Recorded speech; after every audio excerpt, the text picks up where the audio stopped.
Mute now. Now.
Well, hello and welcome to the Friday night update. I'm here with Gow. How are you doing? I'm doing fine, thank you. How are you doing? I'm doing good. I'm really glad this week is over, that's for sure. So, And a long weekend, Pentecost. oh, yeah, for sure. And having some nice weather again, so I'm hoping that the nice weather continues into the weekend so that I actually manage to, enjoy some of it without having to work. Would be nice, yeah. Yeah, absolutely. Maybe I can even up the driver's tan that I've got right now, because my right arm is quite a bit darker in colour than the left one. Because the sun is always on my right hand side when I'm going to work and coming back from work. So, Well, showering tends to help, ha ha ha ha ha. Yeah, I'm subtly tanning as I work. I have a tan from the elbows down, basically, on my arms and my face. But the right hand side of me has got more tan than the left hand side of me, which is kind of weird. Drive in reverse the next couple of weeks. Yeah, so I will. Alrighty, let's get back on track here. It's week 77, Peeps. 77, wow. Performance improvements for all this week. We are introducing multiple performance improvements to the UI plus lighting. Also included a Galileo preview. Yep, and it's a big update. Not a Galileo update, but very long patch notes this week. Yeah, I'm just having a look at the size of the scroll bar on the side and thinking, dang, that's really small tonight. And let me tell you, it didn't even fit in the post, so it continues in the first two comments. Wow. I know. Okay. So, let's dive into it, shall we? Yeah, please kick us off. Yeah, week 77 is here, and like I said, it's a big one. We've got a ton of performance improvements, yay, with weeks of the team's hard work on lighting, shadows, UI, meshes, and more to share. Based on our community feedback, we've also included a bunch of early game quality of life improvements, increases to talent points. Yes, you heard it right. Increases to talent points. And new creatures in both Olympus and Styx. Ooh. And finally, we have dropped a video explaining the new features in the big upcoming Galileo patch, plus a sneaky release date announcement for those who reach the bottom of this blog. So let's jump in and have a read. Alrighty. Okay. I'm gonna scroll up to that next bit there. Get rid of that image. We've seen that before, the different fish. Okay, performance, lighting and shadows. Light shadows, if you will, please, Corne. So our performance team has been actively working on a few pain points we identified for AMD GPUs specifically, and also the lower end NVIDIA GPUs caused by point spotlight shadows. This week we are bringing you some fixes that we hope will address this performance bottleneck. Light shadows can be incredibly impactful on performance, sometimes up to double-digit FPS numbers. And our testing on GPUs internally confirmed this. Additionally, we also looked at the render distances for both shadow and light distances in outlier assets, which were hindering performance without much actual gain for the experience. Therefore, we have added a new setting called Light Shadows to the graphics menu to toggle dynamic shadows from light sources. This will be preset to off for AMD GPUs and can be turned off for NVIDIA users manually.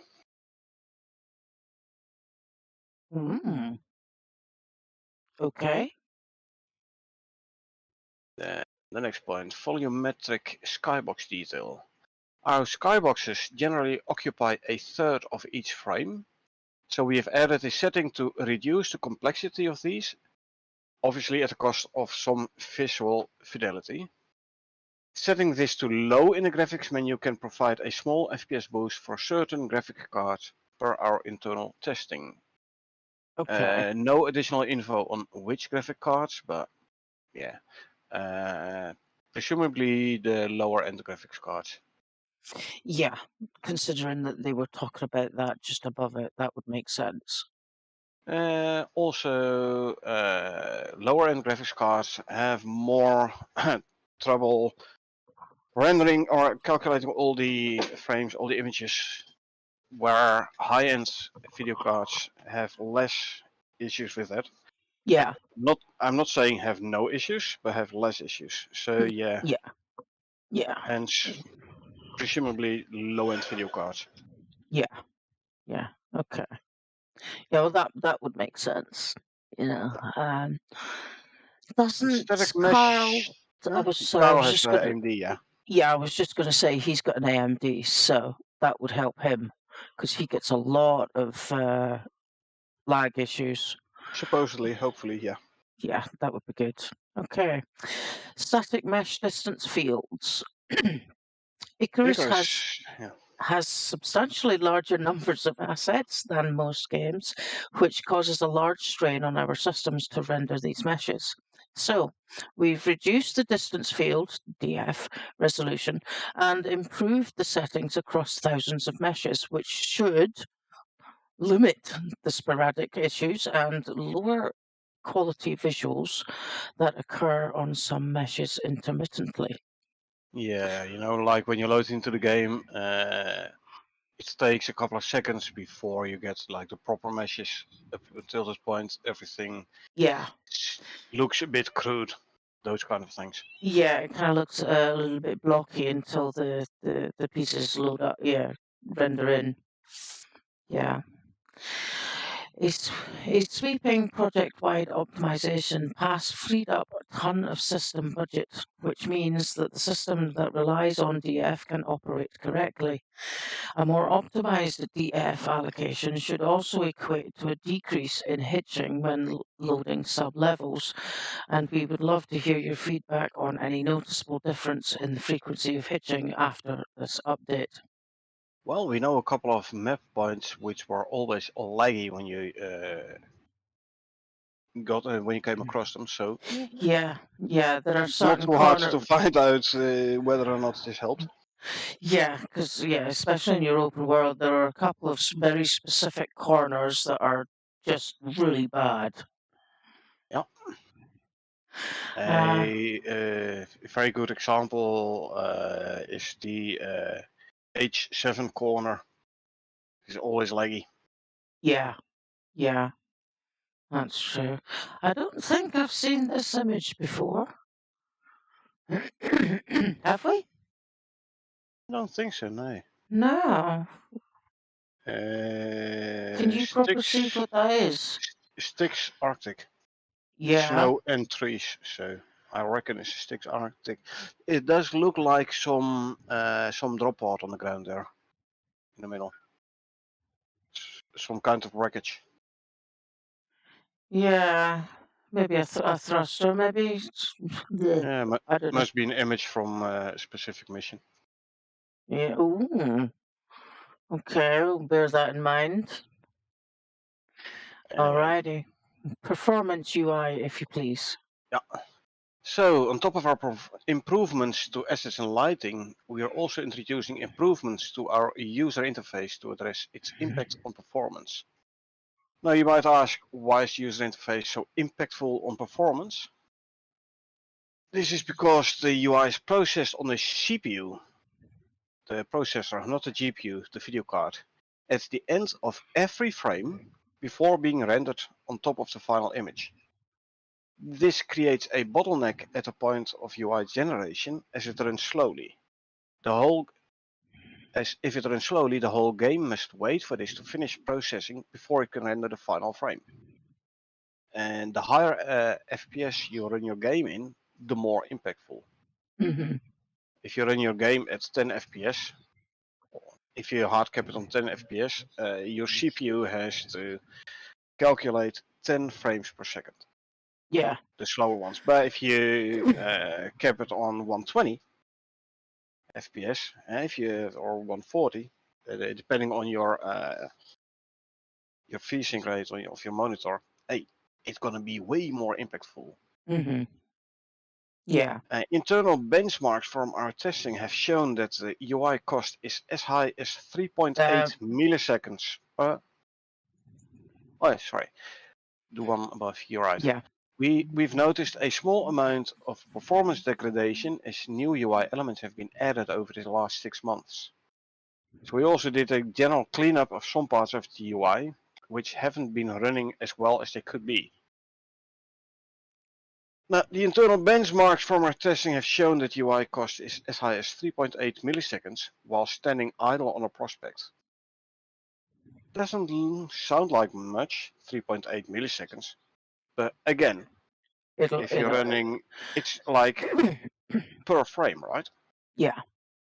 So if you run on 10 FPS, it's 38 milliseconds. Yeah. Which is 0.03 seconds, 0.38. Yeah. Is that correct? Yeah. But if you run on 100 FPS, it's 380 milliseconds, so 0.38 seconds. Yeah. Which is a lot. Yeah. 0.38 seconds per second. Huh? So we're talking about running on 100 FPS, a very high percentage. Yeah. Yeah. So with today's optimizations, this time has been reduced to about 1.3 milliseconds, saving of 2.5 milliseconds depending on machine specs, obviously. Mm-hmm. But still a huge saving. So I'm very hopeful for performance improvements because of this. Yeah, well, it should be quite noticeable then, if it's worked. Yeah, like I kept my game at 60 FPS. Hmm. So a saving of 2.5 milliseconds times 60 is what 150 milliseconds per second. So 15% Yeah, that's a lot. is a lot. Yeah. Yeah. Okay. So we have achieved this reduction by doing a pass on the main heads-up display on the main HUD. We have removed old unused UI elements, simplified layouts, moved performance expensive UI logic code where possible. Not sure where they moved it from and where they moved it to, but okay. Removing or minimizing UI element ticking. This whole ticking thing has been explained a couple of weeks ago. Hmm. And also caching text and UI element layouts. Now, caching text provides a big boost to our UI pre-pass time investment, where the sizes of UI elements need to be calculated. Text in particular is expensive to calculate the size of, as the system needs to work out the sizes of each individual letter in a piece of text based on current font size, style, and more. Catching all of the UI text alone saves almost caching all of the UI text alone saves almost a whole millisecond of time on our benchmark machines. Again, on a 60 FPS, 6%. Yeah, Again, a lot. for sure. Now, many elements on the main HUD also used a retainer box, which renders the UI elements inside it to a temporary texture, a render target, which effects are then added to. For example, this is used for creating drop shadows on iconography and text in the UI, helping it stand out against different backgrounds. The way retainer boxes normally work does not allow reuse of the render target, so once it has been used to draw the drop shadow, that entire part of the HUD would then need to be redrawn a second time to display the actual UI over the top of the shadow. Now with some engine modifications, we can now reuse the render target to draw the actual user interface on top of the shadow in a single pass, effectively halving the time required to draw the effect. Again, big improvement. We Yeah, like it a lot. always, always. Now the compass was also running slower than we wanted. When investigating this, we found that it was actually updating a ton of markers that were not visible to players. These markers were for objects in the world that required certain stats to be set in order to be visible. However, the marker would be added to the UI and continue to update whether it was visible yet or not. Think, for example, quest steps, right? Yeah, Go here, investigate this, collect that. If you aren't on that step yet, it doesn't show on the HUD, on the map. It doesn't yeah. show on the compass. However, it was still Updating in the calculating all background. this, calculating Yeah, and updating. Not anymore, because this has now been changed so that the markers are only added to the compass and map screen when the marker is actually visible. As yeah, a side effect, this has also proved a considerable boost to the frame rate while viewing the map screen. Something I've heard people complain about quite a bit, though not in the recent past. hmm, You open the map and basically the game crawls to a halt. Your FPS drops to like single digits. yeah, yeah. To I the point where you never don't had, want to. I have had that. I have I've had never had that. it myself, I but hate it. It's like you don't want to open your map because it just lags you out. this should no longer be the case. Well, I hope so. Yeah. I mean, it used to happen quite a lot early on, but I haven't had it in a long time actually. So it shouldn't happen anymore, hopefully. at all. Excellent. It is worth noting that UI changes from this patch have focused mainly on the performance of the in-game HUD, not the inventory crafting talent map accolade screens. These will be looked at in the future, but the general in-game frame rate was the priority of this UI pass, which I totally understand and totally support. Yep, for sure. Okie dokie. Feedback and balance. Alongside our optimization fixes for this week, our design team focused on the quality of life and community suggestions that have been provided across our Discord, feature upvote, and the other channels. We've also added a few new friends to Olympus and Styx for you to meet, greet, and eat. I like this sentence. Yeah, I like the sound Meet of and that greet and actually. eat, yeah. Yeah. Hello, goodbye, thanks. Hello, goodbye, you're delicious. Yes.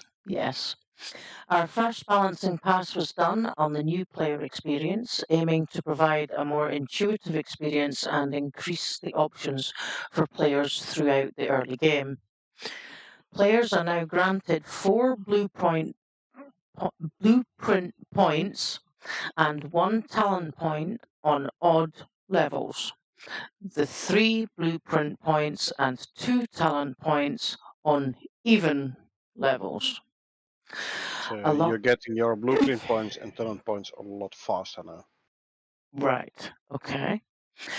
Alongside this, we're increasing the maximum number of talent points for a new character from 60 to 75. For a character, not necessarily a new one. Oh yeah, for a Also for character existing from... ones. Okay, yes, sorry, I don't know why I put that in there, but hey ho. Quick side note, players who were granted additional talent points incorrectly or outside of the game's system may not receive the extra 15 points. Makes sense. Yeah. Because there have been instances where players somehow, due to some bug, received extra talent points. Well, if you already had 10 extra, you shouldn't get another 15 now, you should only get a 5.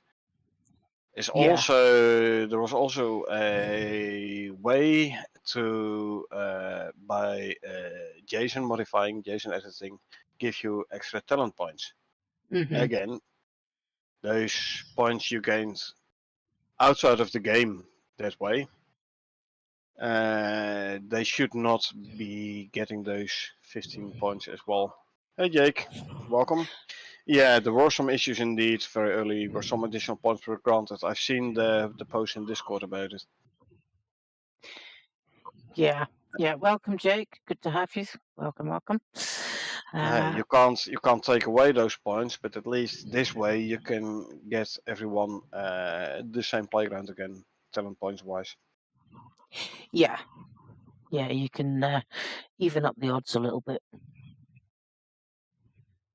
Okay. We've also made changes. Okay, please do, Cornet. I'm struggling. Yeah. We've also made balance changes to a range of other in-game systems focused on improving player progression and providing variety in playstyles. For example, we have rebalanced the skinning bench to provide more experience per skinned animal. Very nice for players who are still leveling. Yeah. We've updated the talent view to have spacing between the ranks of talents. I have not checked this one yet. So I don't know how it looks, but I reckon it's easier to see like the rank of talent, where you have to spend a certain amount of points in a specific branch before you can get the next talent. Yes.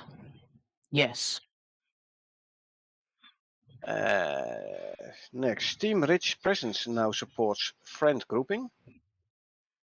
I don't know whether or not we ever made use of Steam Rich Presence, but okay. Okay. Let's see. The coal weight has been reduced. The numbers will be later on. You know, Okay. coal is always very heavy Yeah. to carry. It has become slightly less heavy. Well, Uh, that's good to know. Deep ore drills are now faster, Good. and as is stated later on, the patch notes have a bigger inventory, if I'm not mistaken. Oh, excellent. Yeah. The pills weight have been drastically reduced. To be honest, I never looked at how much they weigh, but the weight of them has been decreased a lot. Good. Again, numbers will come later on. Yeah. Yeah. This next one is really, really good news. I've waited for this since we got flatbread. Bread though can now be placed in fridges, ice boxes, etc. Yep, Yay! finally, yeah. Long-standing issue like why can't you put the dough in a fridge? Yeah. Which Now you can. basically, yeah. Well, that's why we've only ever made flatbreads to order. It's like, right, we've got 10 each, that'll do us for a bit. The short-range radio, the orbital exchange interface, and the radar now require being outside. So you can't place or at least use them inside anymore. Well, as long as yeah. So side note here, the outside requirements added to these devices are due to them require either orbital uplink, short-range radio, orbital exchange, yeah. or the ability to scan the local area, radar. But Mhm. this also aims to prevent the strategy of scanning from inside caves to avoid any wildlife retaliation. Okay. I mean, do it like we do. Put them on Stick it top of up a a pole. pole. Yeah, you don't have no problem anyway. So Yeah. And or even in the event, like, do you remember when we had to place 4 radars and we ended up just putting 4 1-by-1 blocks with the radars inside with 2 diagonal poles at the feet? actually, scanners, yes. Yeah. Not radars, but scanners, yeah. But they needed to be sheltered, so those scanners still can be placed and operated inside. Otherwise, that mission will become impossible. Yeah. But it also means that in the occasions where we have been able to protect the radar by putting a building around it, can't do that anymore. Yeah, well, we never did it anyway. Just like I said, stick them up in pole, and you're Yeah. fine. Yeah. By the way, one thing about the increased talents, don't go rush in and spend all your talent points. Later on in the patch notes, there will be a bit more about talents. Yeah. Yeah. So, yeah. There's a lot to go through yet. Yes, you have 15 extra talent points, but don't go rush in and spend them all. Just Yet. Yeah. okay, let's see. I'm gonna Lastly, we have added 2 additional creatures to Olympus and Styx. Hey! We have added the pronghorn. It's a relative of the chamois, slightly larger and with bigger horns. These are found anywhere chamois are found on Olympus. Mm-hmm. It only says Olympus, but I reckon they might also be there in Styx, chamois. Okay. Because there are chamois in Styx, so I would say Styx also should have the pronghorns. Okay. And the Arctic scorpion, a Uh-oh. much larger cousin of the scorpion. As the name suggests, these are located in Arctic areas on both Olympus and Styx. Okay, so does that mean that the areas that don't have polar bears are now going to have scorpions? Excuse me. And maybe also the areas with polar bears also gonna have scorpions. I don't know. But the much larger cousin, what do you think about the size of the armored scorp?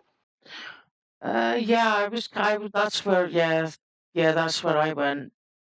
Because they're not as big as a a The Scorpion boss. King? Yeah, Scorpion King. But yeah, I reckon the armored scorps would be about the same. They'll just be in the Arctic. Well, we'll have a look during gameplay. We'll have to travel a bit there anyway, so. And as always, we appreciate all the feedback and discussions on Discord and future upvote. Yep. And the discussions in the YouTube streams. Grin, grin. Nudge, nudge, wink, wink. Exactly. Hey. Alrighty. And this is interesting. Styx is But going paid. interesting, but not unexpected. No. We've always known it was going to go that way.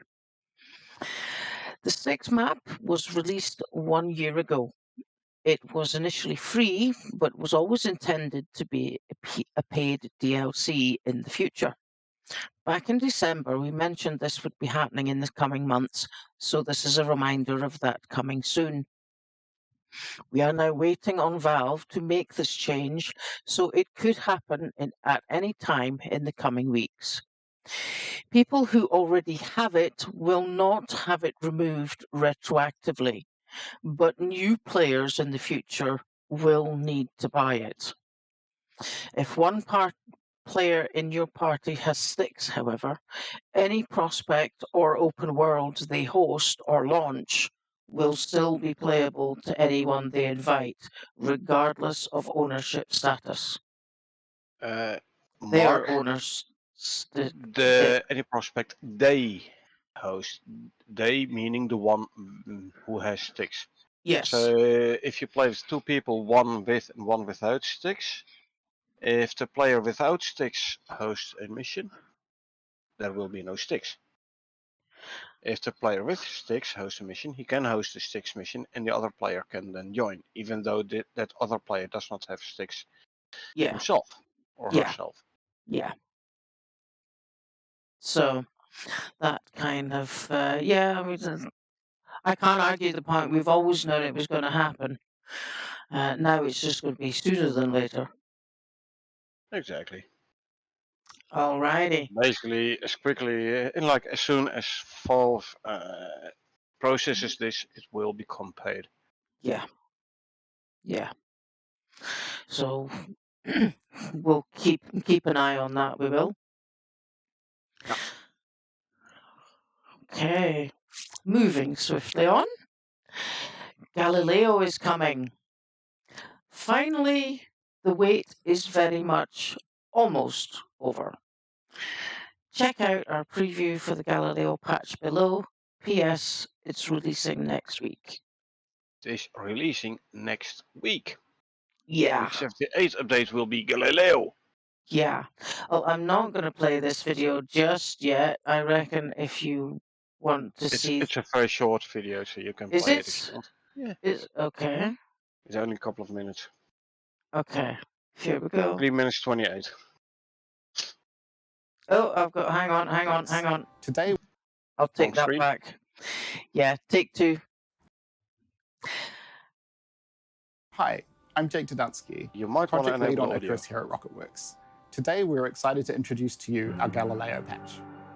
For those unfamiliar with our new content cadence, this is the first of several larger patches that we've been working on while still releasing smaller weekly updates.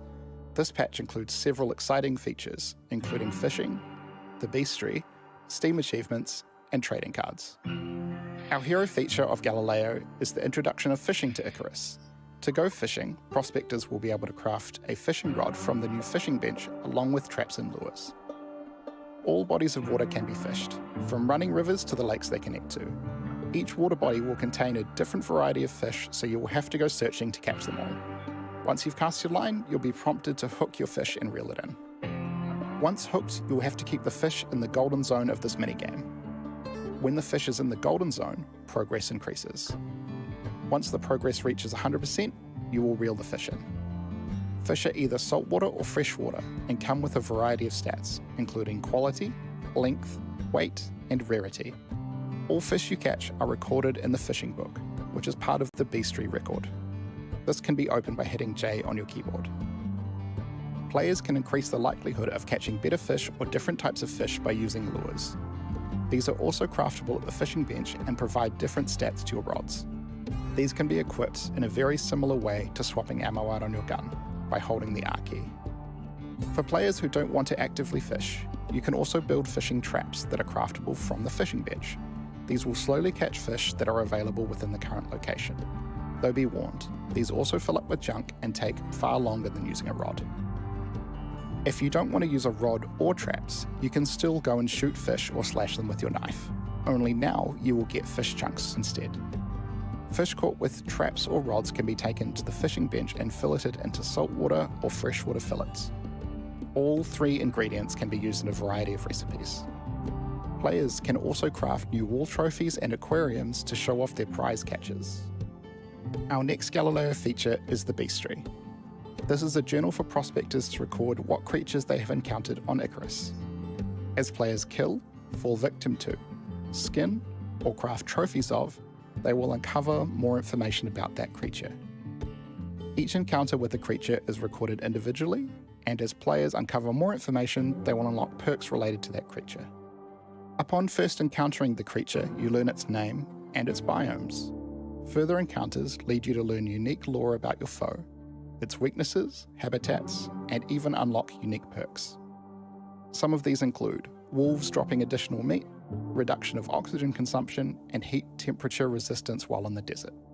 In addition to this, for every 20% you complete of a bestiary entry, you gain 1% extra damage dealt and 1% damage reduction taken against that creature.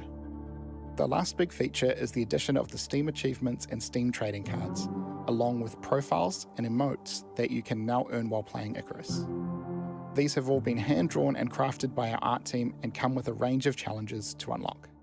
We really hope you enjoy the Galileo patch and look forward to your feedback.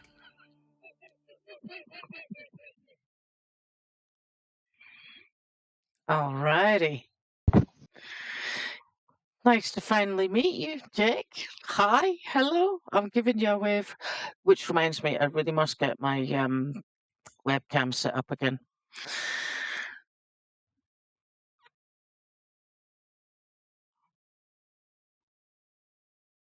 Hello. Yeah, sorry, I'm here. Yeah, I'm still here. Sorry, I wondered if you had muted your mic and forgotten about it. No. I was listening to the audio via the stream, but it has a bit of delay, so yeah, sorry. Yeah, well, that would make sense. Yeah, interesting news about the Galileo patch. Yeah. Fishing book. Yeah, I'm really looking forward to it now. Oh yeah. So I reckon for some of the desert creatures, the perk like more heat resistance in the desert. Mm-hmm. Nice. I can see polar bears giving us the cool perk. Or maybe the ice scorpions. Let's not say the cool perk, but let's say cold resistance. Yeah. Okay. And for every 20% progress in the bestiary for a certain animal, you do 1% more damage. So you can do up to 5% more damage against a certain animal. Always handy. Oh yeah. Especially when you're the hunter. Yep. Wow. So yeah, land sharks. Yeah. Kill 200 of them, you do 1% more damage. Yeah. It's gonna be worth it. Yeah, I reckon. Yeah, that's a lot. Yep. You know, that's like the equivalent of a talent point. Giving you a boost. There is a talent and is for doing more damage. Well, more crit damage actually. No, more flat out damage. Increase arrow damage, for example, adds a bonus to arrow damage, 2, 5, and 10%. So kill enough animals of a specific species, and you get basically the level 2 talent point there for free for that one animal. Yeah. Cool. That sounds pretty good. Yeah. Oh, I'm liking the sound of that already. Oh yeah. Alrighty, and now we move on to the change log, and this is a biggie. I'm just going to give a quick scroll down just to give you an idea of how much we have to go through. Changelog itself, not that big. The fixes, not that big. Future content, massive. Yeah. So let's start out with the changes, shall we? Yes. Sorry. Right, so community feedback / optimization. Switch out all item and deployable actors with shadow casting lights to utilize the new Icarus light component. This component will listen to the new light shadows graphics setting and enable or disable shadows on the light as per this setting. Given a large number of actors with lights that could be unseen at any given time, and the expensive nature of casting shadows, this could yield big performance gains at the cost of visual fidelity.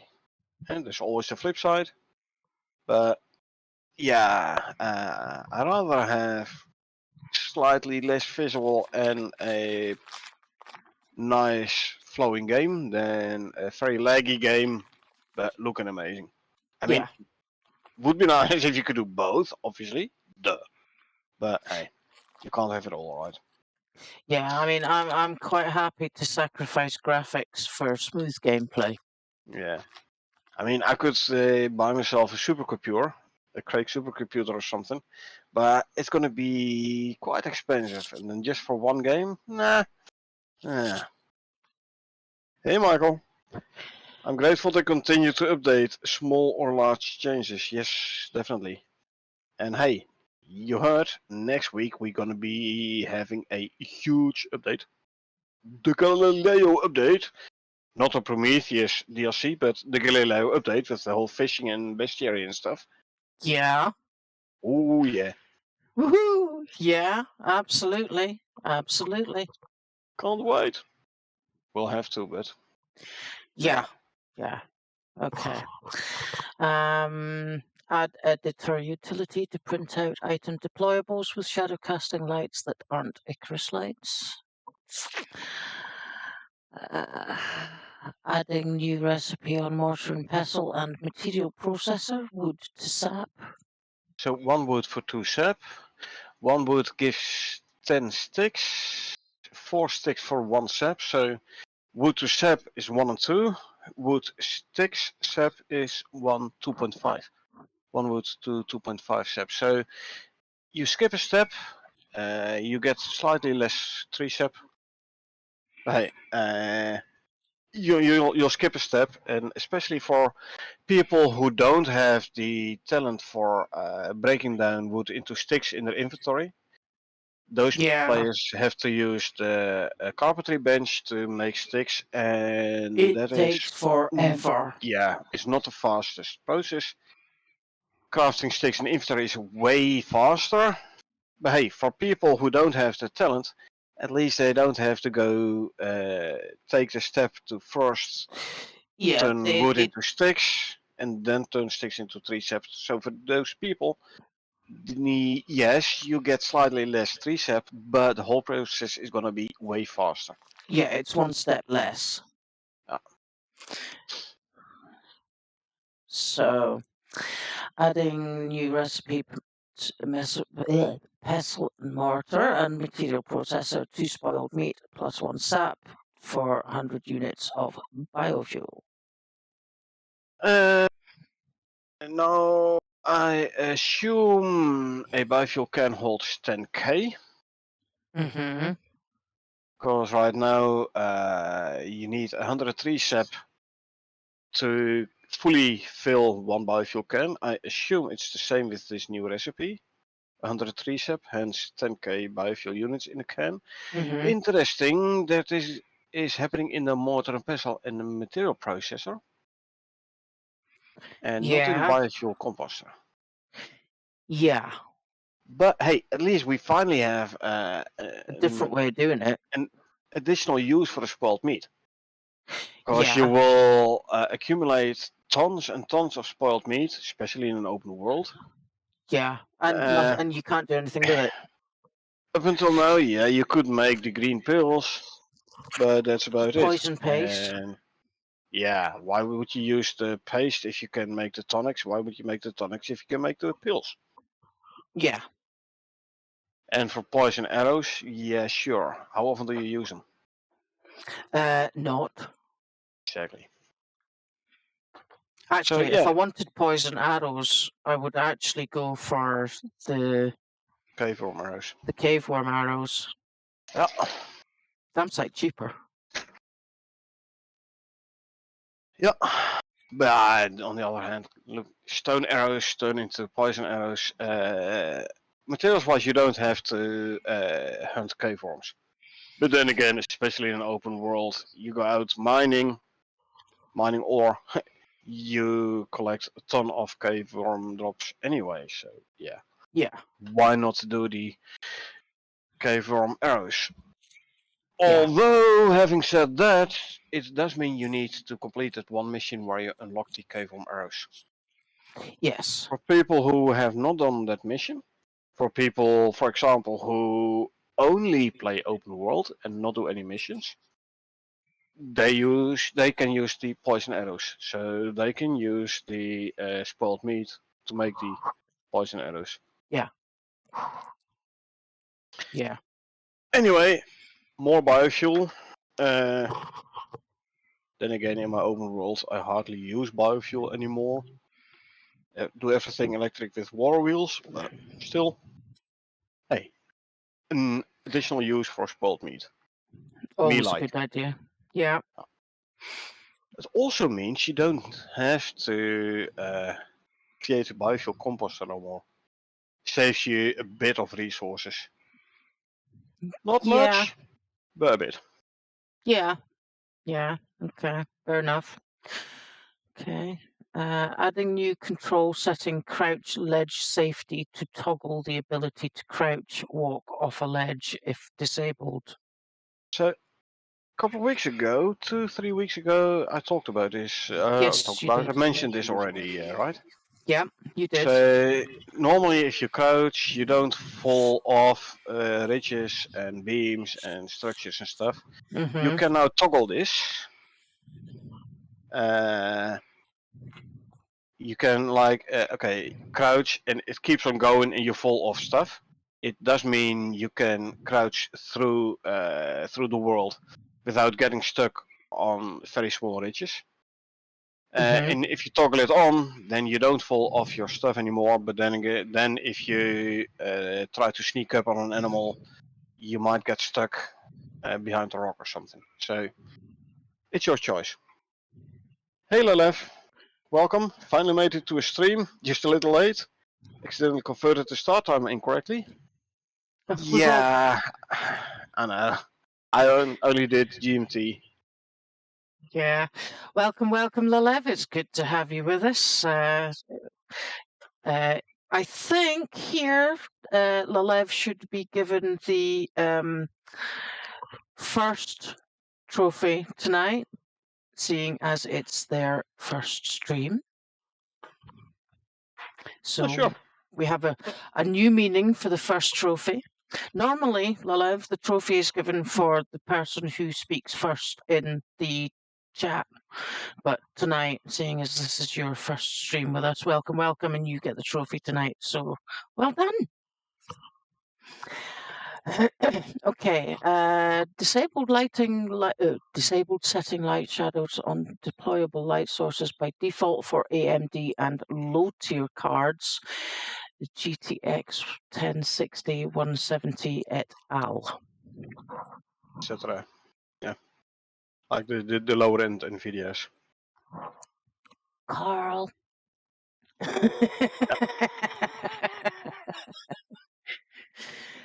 Okay, hook up new crouch safe. Please, Crouch select Connie. safety setting to the player character.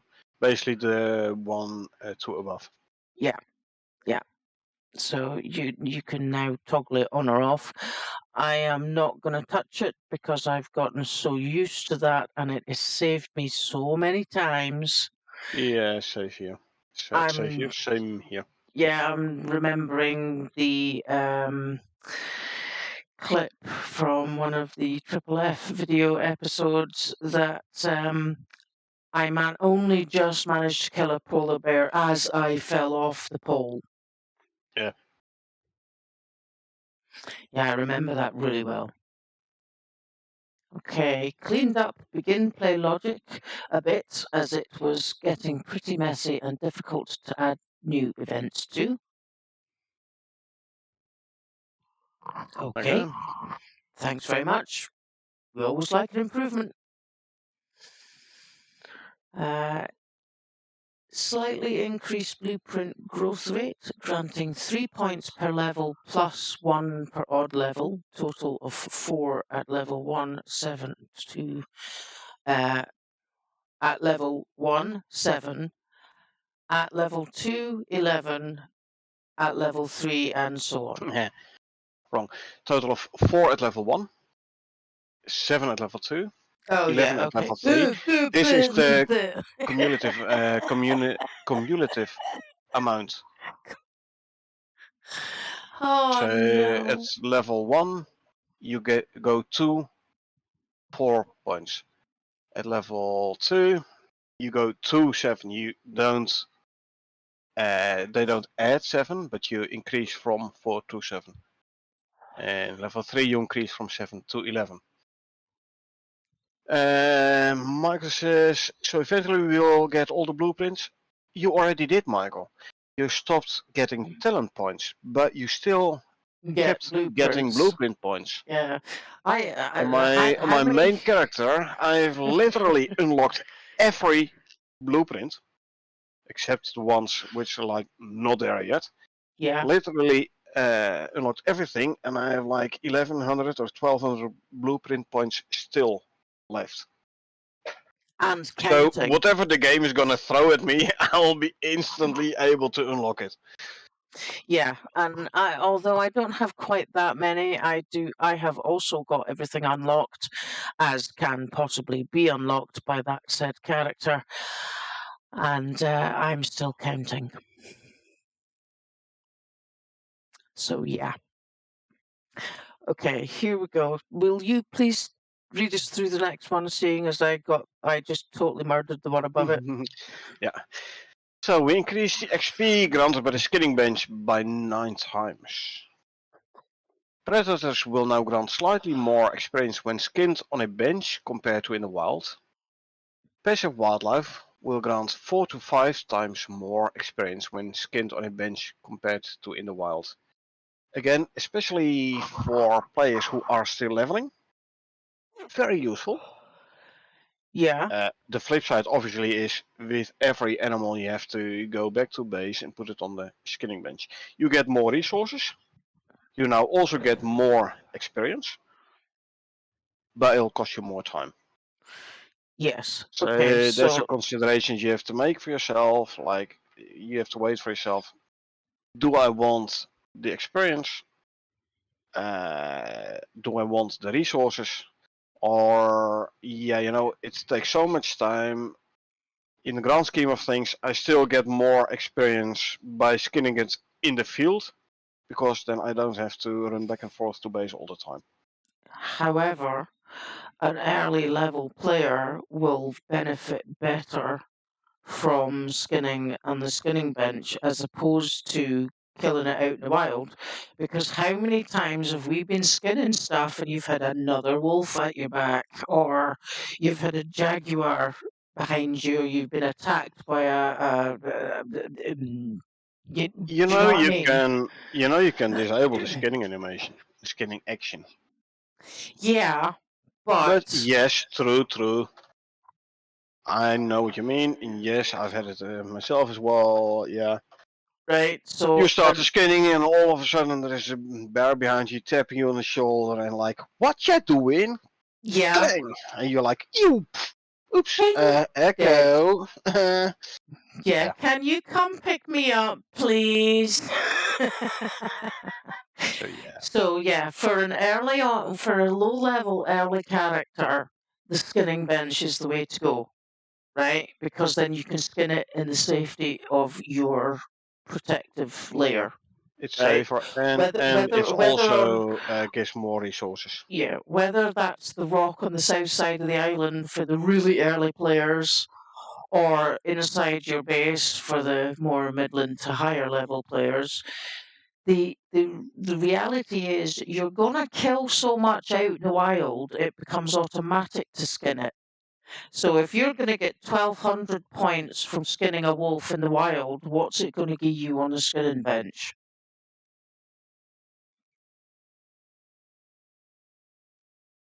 Yeah, like this is for everyone personal. You prefer So that method. Yeah. yeah, I mean, there's pros and cons to doing it both ways, and I like that. I like that. Okay, reduced coal weight from 600 to 500 to make it slightly easier to carry. Thank God, it's about time. That stuff weighs an absolute ton. Yeah. However, when you're running about with an Eve's pickaxe, it really doesn't matter a jot anyway. Exactly. The Icarus pickaxe is like the the go-to to work towards. Definitely. Yeah. The Icarus pickaxe. Definitely. For sure. Yeah. They've reduced the weight of pills from 250 to 10 to make it to make a bit more sense in terms of carry weight being a T4 medicine.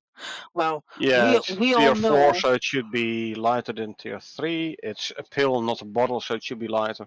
Yeah, but then again, it was only 250 to start with. How much of those pills do you carry with you all the time? I usually carry like, I don't know, 2, 3, 4. So it's like 1 kilo tops. On the other hand, 10 grams does make more sense. True. Yeah. True. I mean, you better be taking submarine-sized tablets if they're going to weigh that much. 250 grams. Well, depends if they have a lead coating. Yeah. Radiation pills. Yeah. Alrighty, moving swiftly on. It does make more sense so that a pill will weigh, a pill will weigh less than a tonic. Because you've got to put a tonic in a glass bottle. Yep. So, alrighty. Modifying player talent points calculation to provide 15 extra talent points at level 50. 1 talent point per level, plus 1 per 2 levels on even levels, as opposed to 3 blueprints per level, plus 5 per, or plus 1 per 5 levels. I hope I didn't murder that too badly. It was murdered, okay, but, or at least not completely murdered. You did a thorough job trying. It's still alive. Barely, but it's still alive. Why do I always pick the fuck me up ones? Don't ask me. Oh no. Alrighty. Would you please explain Anyway. what I just murdered? Yeah. So we had a level cap on 50 talents. A talent cap on 50 talents. This has been increased by 15. The new talent cap, level cap, is 65. So everyone has 15 talent points more to go. Based on your experience, again, our main characters are level 300, 400. Yeah. It's only showing level 50. So we insta have the 15 talent points. Yeah. again, in the future content, there will be something about the talents as well. So don't jump into the game straight away and spend all your talent points. I would suggest wait a bit. Yeah, just hold fire yeah. with those talent points right now. We're not finished yet. Exactly. All right. So the calculation: 1 talent point per level and 1 per 2 levels on the even levels. So basically, on even levels you gain 2 points. On odd levels you gain 1 point. Opposed to where it used to be 3 points per level, 3 blueprint points, actually 3 talent points per level, and 1 extra per 5 levels. That was how it was before. Yeah. Yeah. Yep. Jake says, I'm says, excited to see more talent points. Michael Stevenson as well, more talent points. Sweet. yeah, Yep. and Jake says, in addition, next week we are bumping level cap to 60, which means even more talent points. Yep. Excellent. But again, don't rush all your talent points straight away. Please, I would suggest to wait and see what's coming. There might be better ways to spend your talents than jumping straight in and say, okay, I want now all the, say something, plyometrics points, or I want all the woodcutting points. There will be more. Yeah, oh, I'm liking the sound of that. I can. Ooh, yeah. Jake says, don't listen, spend them all on fishing. Jake, there is no fishing in the talents. Come on. Nice try, though. Yep. Unless you're trying to tell us that there are going to be fishing talent points without actually saying it. Not yet, indeed. Not yet. There will be. No worries, there will be. But Okay. so yeah, one of the reasons, Jake, one of the reasons I said don't spend it all straight away. Wait a bit before spending it. Yeah. Yeah. I mean, if everyone would rush in now and spend all the talent points, and then in the near future they're like, oh, but there are whole new talents. I wish I had the talent points. Now I have to use respect points. Better wait with your talent points a bit. Yeah. Yeah. Like we said, we're not through with the discussion yet, so just hold Exactly. fire. Just a little bit of patience is all you need. Yep. Just a little bit. Right. Increase the speed of all deep ore deposit mining, except for the special note on Abyss research, by 37.5%. Increase the speed of the electric drill to 33% from 25, and increase the slots to 20. Ooh. So currently the electric drills have what, 10 slots, and then basically they stop working. They will be 20 now. 5 slots? No, 10 slots.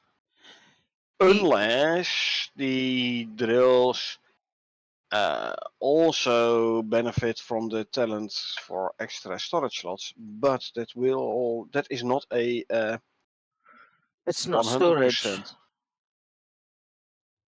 I don't think they benefit from the talent. No. I think if you and I both craft a electric drill, they both have the same amount of slots. Yeah, because an electric drill is a drill that holds what it picks up. It doesn't actually store stuff, so you don't qualify for the extra units. But yeah, they have 10 slots. It will be increased to 20. I know they have 10 slots. I have multiple electric drills in my open world. Yeah, And as often I do around and empty them out so they continue drilling again. Yeah, it basically means you can collect twice as much in a third of the time. They can hold twice as much. They will be slightly faster. Yay! And they can hold twice as much. And so, yeah, especially in my open world, I only visit them so often, and they are always completely filled up. Yeah, and that's only because you require the resources that are currently in them, which But in it your also open does world, mean that I can't completely empty out one single drill, because usually I don't even have 20 free slots in my inventory. yes. So there you go. It'll actually take 2 of us to go and empty one now. Or just run twice. There is that. Or bring a buffalo with cart. Well, yeah, slow. True. Although, even if you were full, you could just jump on the back of a mower and leg it anyway. We're talking about slots, not weight. Ah, true. Okay. So yeah. Anyway. Fix a rare crash, retrieving and saving the weather forecast. Rare crash, can't say with... Well, not entirely true. I think I've had it once or twice. Actually, at some point, if I recall correctly, I had to revert my open world to a previous save point, because I exited when a weather event was about to start, or it just started or something. Mm-hmm. And when I wanted to continue, it crashed straight away. So after a couple of tries, I reverted it back to a previous save point. Long live the autosave. I love that function. Mm-hmm. After reverting to a previous save point, it was fine again. So yeah, I think I've had this one. Yeah, can't say that I've had that one. Yeah, sorry, there you Jake, I go. didn't make a crash report. I don't think so.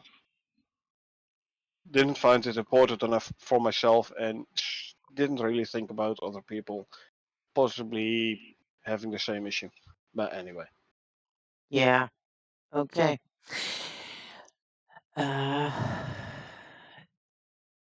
Improved performance with regards to inventory operations and stat containers on items that are still in item form, i.e. in the backpack. Stat containers and items are still in item form. Arrow bundles, maybe? Anyway, item stat containers are now cached, so that subsequent access can use relevant old cached versions of the container. This is beneficial, as during the item creation process, the stats were being accessed approximately a dozen times, which could lead to a small hitch, as a container would previously have to be rebuilt each time it was requested. Item access has also been changed where possible to reduce internal copies of the items being created while performing operations on items. For example, moving the item, updating stats, etc. Performance increase, performance tweaks. Always good. Always good, yes, certainly. Large pass on main game heads up display to improve performance. Again, another performance improvement which we welcome with open arms. Oh yeah. Cached text layout on a large number of elements. This improves frame time by reducing the need to recalculate text size every frame. Yeah, we have talked about this above. Yep. Removed old unused UI elements. Well, that's good because they're of no use anyway. So, cleaned up UI layouts to remove unwanted layout elements. Changed inventory item slots to only redraw when the contained item changes. Again, improving the performance. We always like that. Yeah. Modified remaining mission time system to only update when the time changes by a visible amount. So not every frame, but every second or something. Yeah, that makes sense. Rebased several frequency updating widgets to native code to improve performance. We like that. Especially the frequently updating ones, yeah. Mm-hmm. Yeah, well, better performance from that is always a good thing. Modified retainer boxes also render content functionality to reuse the render texture for the second draw pass. This prevents the user the elements using this option from having to fully tick and render a second time at each update. Again, nice performance improvement. Yo. Okie dokie. And if you'll take us to the bottom, please. So, a couple of changes or fixes for the compass elements. Improved performance of the compass element on the main UI. Was previously ticking a number of debug markers that weren't visible, but still carried a cost. Talked about during the first part of the patch notes. Yep. These compass markers now no longer tick, instead have the positions updated by the compass itself in a single batch. Mm-hmm. Cool. So do them all at once so you have less overhead. Yep. The compass and map screen will now only add markers when they are visible. Previously they could have multiple hidden markers on them, which could cost time to update the positions. Again, talked about above. Mm-hmm. Let's see, marked deep vein or deposit markers as being development only, so they will be stripped out from cooked builds entirely. These were being used internally to help devs find deposits for testing. Okay, so they're no longer in the cooked builds. I assume they mean the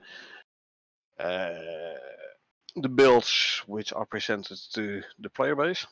Mm-hmm. Improved performance of the temperature and survival states, food, water, oxygen gauges on the user interface. Again, performance improvements, me likey. Always, Removed always. multiple unused layout elements. Yeah, you don't use them. You don't have to have them. Good. Rebase the temperature gauge and several gauges to native code to improve the performance. Change several gauges to only update when their underlying values are updated. Yeah, if you can't see the difference, why would you update them? Yeah. Mm-hmm. Added current player validation to Steam Rich Presence. Should prevent issues where a character of level 0 was being reported. Yeah, again, we never actually used this whole Steam Rich stuff with Icarus. To be honest. So I have no idea what it means.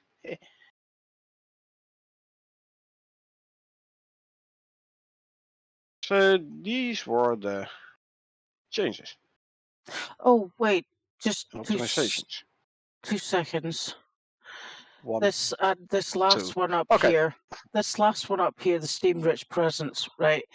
Mhm. See, see when you're looking at the Steam box, right? The Steam user interface, and you've got your list of friends, and you can see what they're playing, and right. Mhm. So right now, I see you as playing Icarus at the station.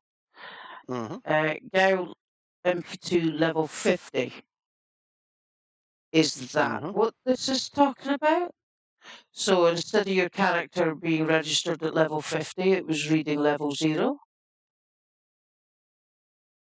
Don't know. Is that what this is talking about? Is that Steam Rich? Well, I know if I choose to not show my status on Steam, you won't even see me. Yeah, You'll show as offline. yeah. I don't know. That's where my brain went with that. I don't know. Don't know. But like I said, that's what I thought. So anyway, moving on to what's been fixed. Right. Remove obsolete cloud blueprint actors from Olympus, which were producing errors. They're obsolete and producing errors, so yeah, get rid of them. Thank you. Okay. Jakes, on a side note, specifically with the Steam Rich Presence, there is a crash with loading into multiplayer. Hotfix coming out in about 40 minutes. Hotfix on the protection branch, Jake. So that means in about 40 minutes we'll have to update the game before we can play. Well, seeing the huge amount of points we still have to go through, I think we can easily talk those 40 minutes. Yeah, Yeah, I was just going to say I'll keep an eye on my downloads lists now and see what's popping up there, and I'll keep that But it also refreshed. means that I have opened the game, so it does mean that I'll have to close the game at some point. Yeah, Jake says yes. I'm really sorry about that. Well, Well, I if have it it all. means if it's a choice between pushing out a hotfix, possibly interfering with people playing, or having people, or having people being unable to play at all, I'd say hotfix. Yeah. Oh yeah, for sure, absolutely. I'll take the hotfix every day. Yeah. So I'm now really glad I haven't got my game open yet. So well, I was just going to say, given the fact that we're only on the fixed here, and we know how large the future content section is going to be, we've been online for an hour and a quarter already, so I reckon 40 minutes is easy. Oh yeah. And you saw yesterday my game's updated in 3 minutes flat. Yeah. So Yeah. yeah. Okay. Duplicate and delete original cliff mesh from Olympus, which produced an error during build. Yeah, you better fix it, otherwise you can't compile a build. Yeah, yeah, not much going to get past that, I wouldn't reckon. Although the next bullet point, recompiled CentFX shaders to hopefully fix shader compilation error during build, does mean that you can push out a build which still has some compilation errors.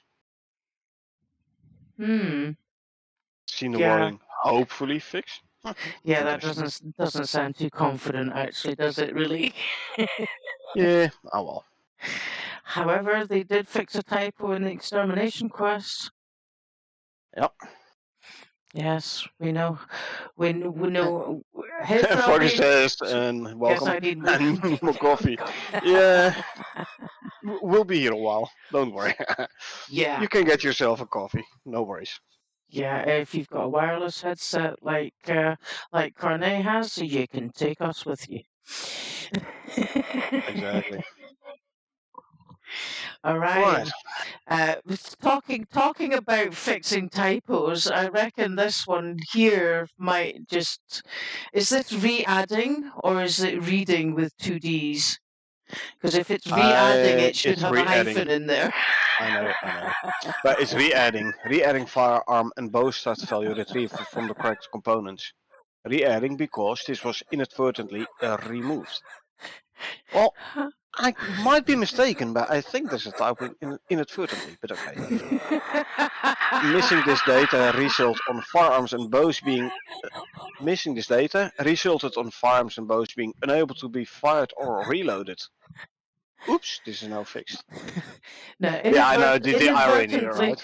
Yeah, the inadvertently is actually spelled correctly, but the irony between that one and the one above it is just so not lost on me.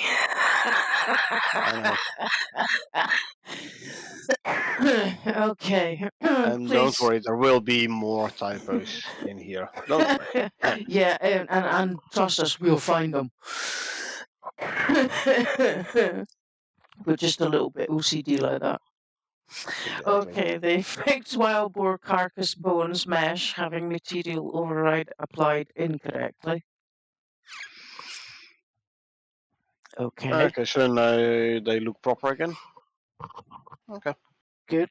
We like the good visuals.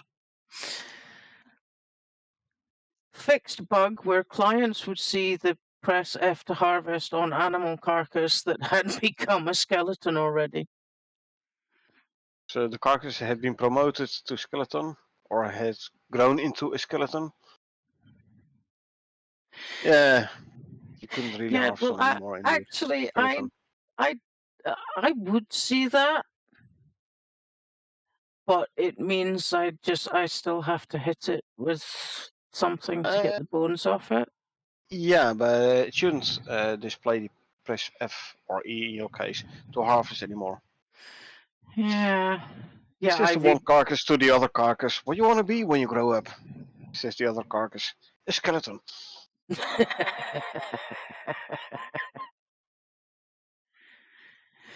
Alrighty, and the next one, if you please, Corny. Force no pre-computed lighting enabled on Icarus start map to match all other levels and get rid of cooked package error. Okay. No pre-computed lighting. I reckon might be tied to, or might be related to the whole new lighting system. Yeah, sounds about right. Removed the deprecated recursive building search function from Blueprint Grid Base, as it's causing warnings to appear in the logs and hasn't been utilized in a long time. Yeah, hasn't is missing an apostrophe. Yep. You gonna point out all the typos now? Sorry. Okay. Okay. Just asking. We'll be here a while. I gave fair warning. I did give fair warning. Oh yeah. Oh yeah. Well, there's a lot to come still, so yeah, there will be typos. Yeah.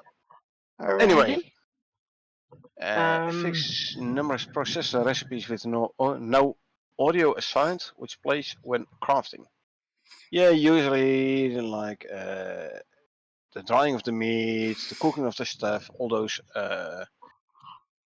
auto crafting recipes stuff. Mhm. Yeah. Usually have audio assigned. Yeah. Apparently not all. Yeah, says we might be here for hours if you point out every grammatical error. I know, right? I know. Hey, if you've seen enough of our streams, you know that we are so OCD like that. Yep. Froggy knows me too well. Yeah.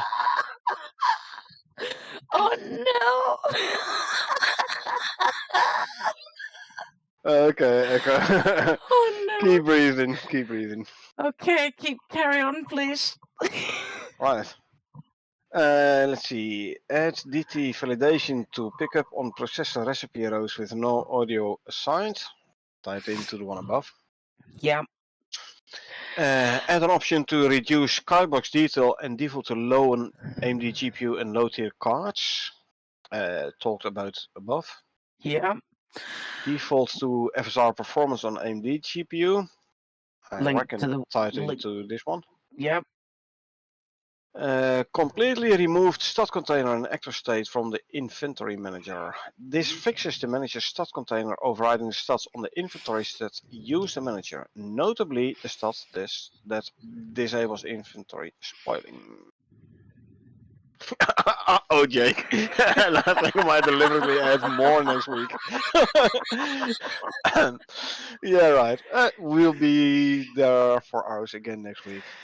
I'll clear out my calendar.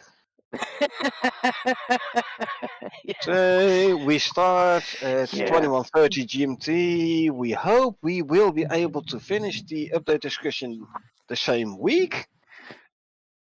Yeah. In this program, just get Echo going.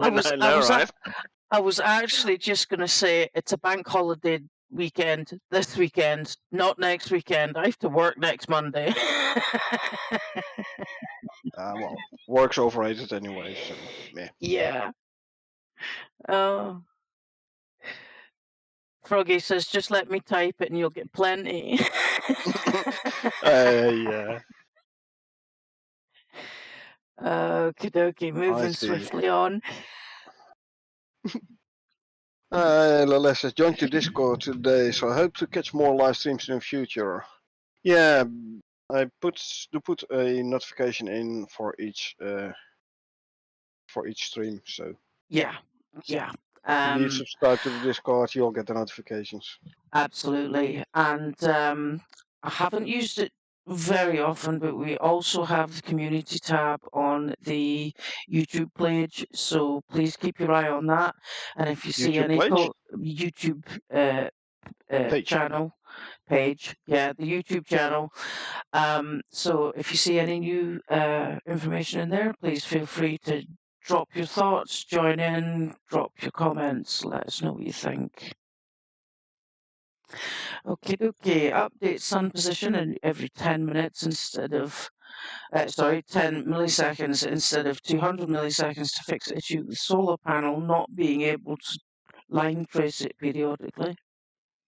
Yeah, and then if it can't trace the sunlight, then it's like, yeah, I have no sunlight, I don't give no power. Hey, but it is daytime. Yeah, so Yeah, you my remember? update is too late.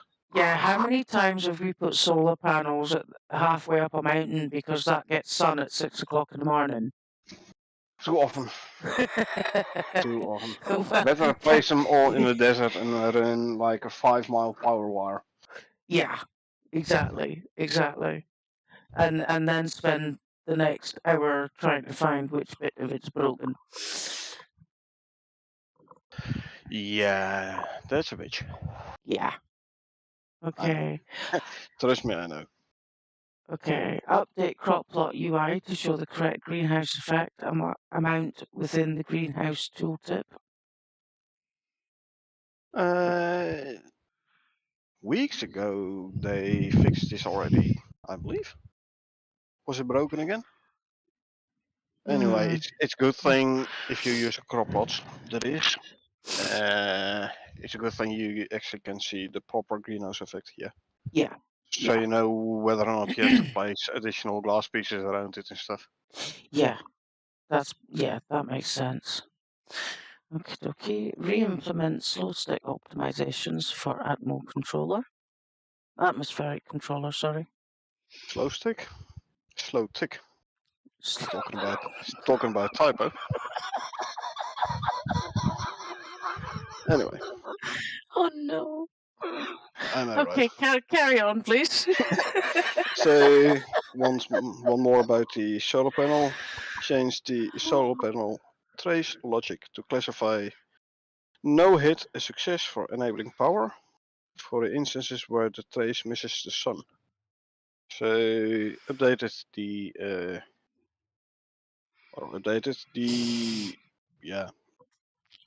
checked every 10 milliseconds, but still if it misses one, it still generates power. It says, well, apparently I missed one, it's still getting power.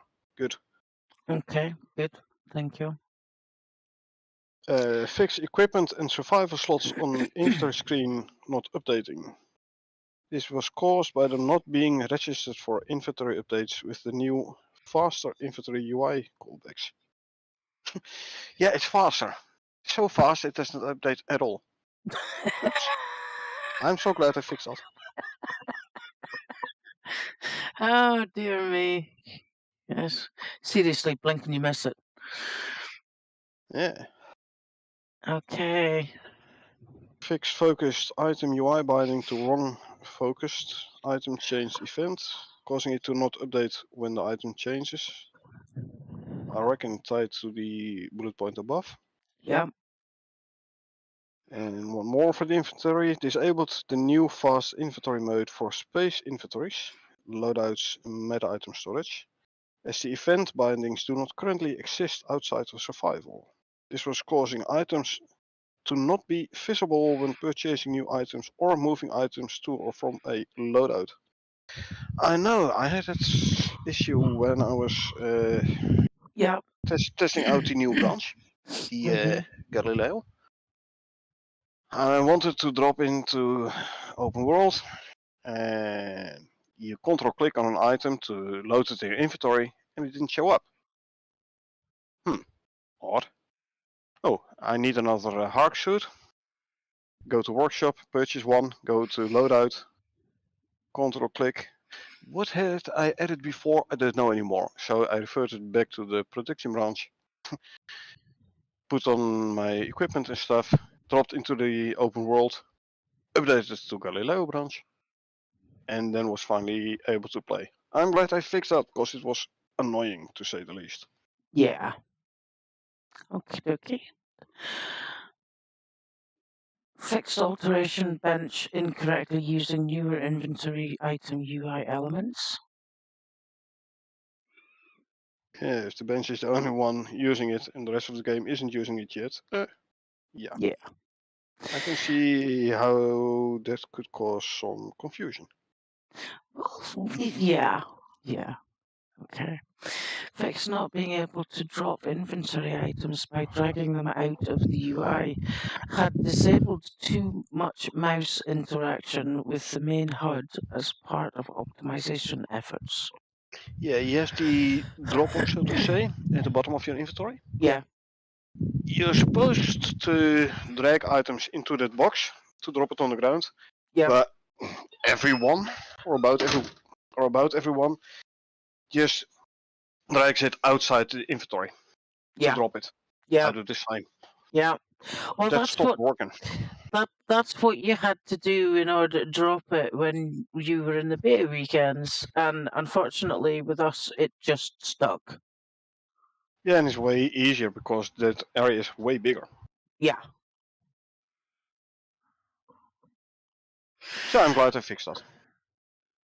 Well, I'm maybe not so glad they fixed that because that was a really good way of dropping stuff. Yeah, they fixed it. You can use it again. Oh, good, good. Okay, that's a good thing. Yeah. Let's see. Removed caching of mission objective text as it was causing an unattended double line spacing. We'll reintroduce it in the future when the cause is found. Yeah, because the caching is way better performance than the non-caching method. So. Yeah. Fixed bioname and temperature not updating on the UI correctly. Yeah, I've seen it in Discord, yeah. You traverse from one biome to another. You go from the frozen traverse into the Arctic. It still says, hey, it's frozen traverse. You're already in the Arctic. Yeah. Yeah. Glad I fixed that. Mm-hmm. Commenting out the early return in UI inventory item library create custom item to aid in tracking down bug where axes aren't able to damage trees after they reload. Oh, I've seen this one in Discord as well. So you craft an axe, or you bring down an axe from the space station, whatever.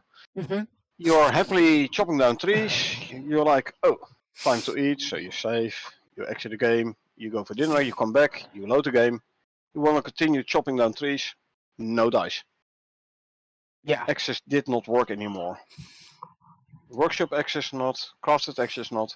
You had to craft a new one. Access were somehow only worked within the session. Ah. Yeah. Not so good. No, because breaking down an axe for components, you only get half the resources back. So yeah, you could break down your axe and craft a new one, but it costs materials. Yeah. And I like my titanium tools, so yeah, I'm glad I fixed that. Yeah. And is fixed is tied to the one which is highlighted now. Fix access not being able to cut trees when reloading prospects, indeed. Okay. The one above that one and the one below that one have already been discussed above. Yep. As is the one below that. Oh no, yeah. no longer take storm damage so that they can sit outside.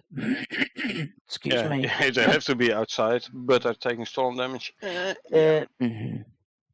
So you basically place it, use it, build a shack around it. Then you want to use it again, tear down the shack, use it, and then put up a shack again. Yeah. Or you pick up the board and you bring it inside. It's it's just annoying. Yeah. So I'm glad they no longer take storm damage. Yeah, good. They will still be possibly attacked by animals, however, so keep them within your fortification walls. Yes. Just saying. Fix an issue where item data that was passed between client and server wasn't re-initializing some properties, causing issues like max durability on items and deployables being set to 0 when client crafted an item. Hey Ecco, can you craft me a bow? Okay, here's a bow. It has 0 durability. Huh? Yeah. What do you mean you just give me a dud? Exactly. It's a Doa. Yeah. And Bit without any unreliable. ability for RMA, yeah. I'm glad they fixed that. Yeah. Yeah. That's not much use. Added validation inside the stamina bar base to prevent a crash if the stamina bar widget ticked too early. Luckily never had it as far as I know. Mm, But neither. yeah, you can see how that would be annoying. Mm-hmm.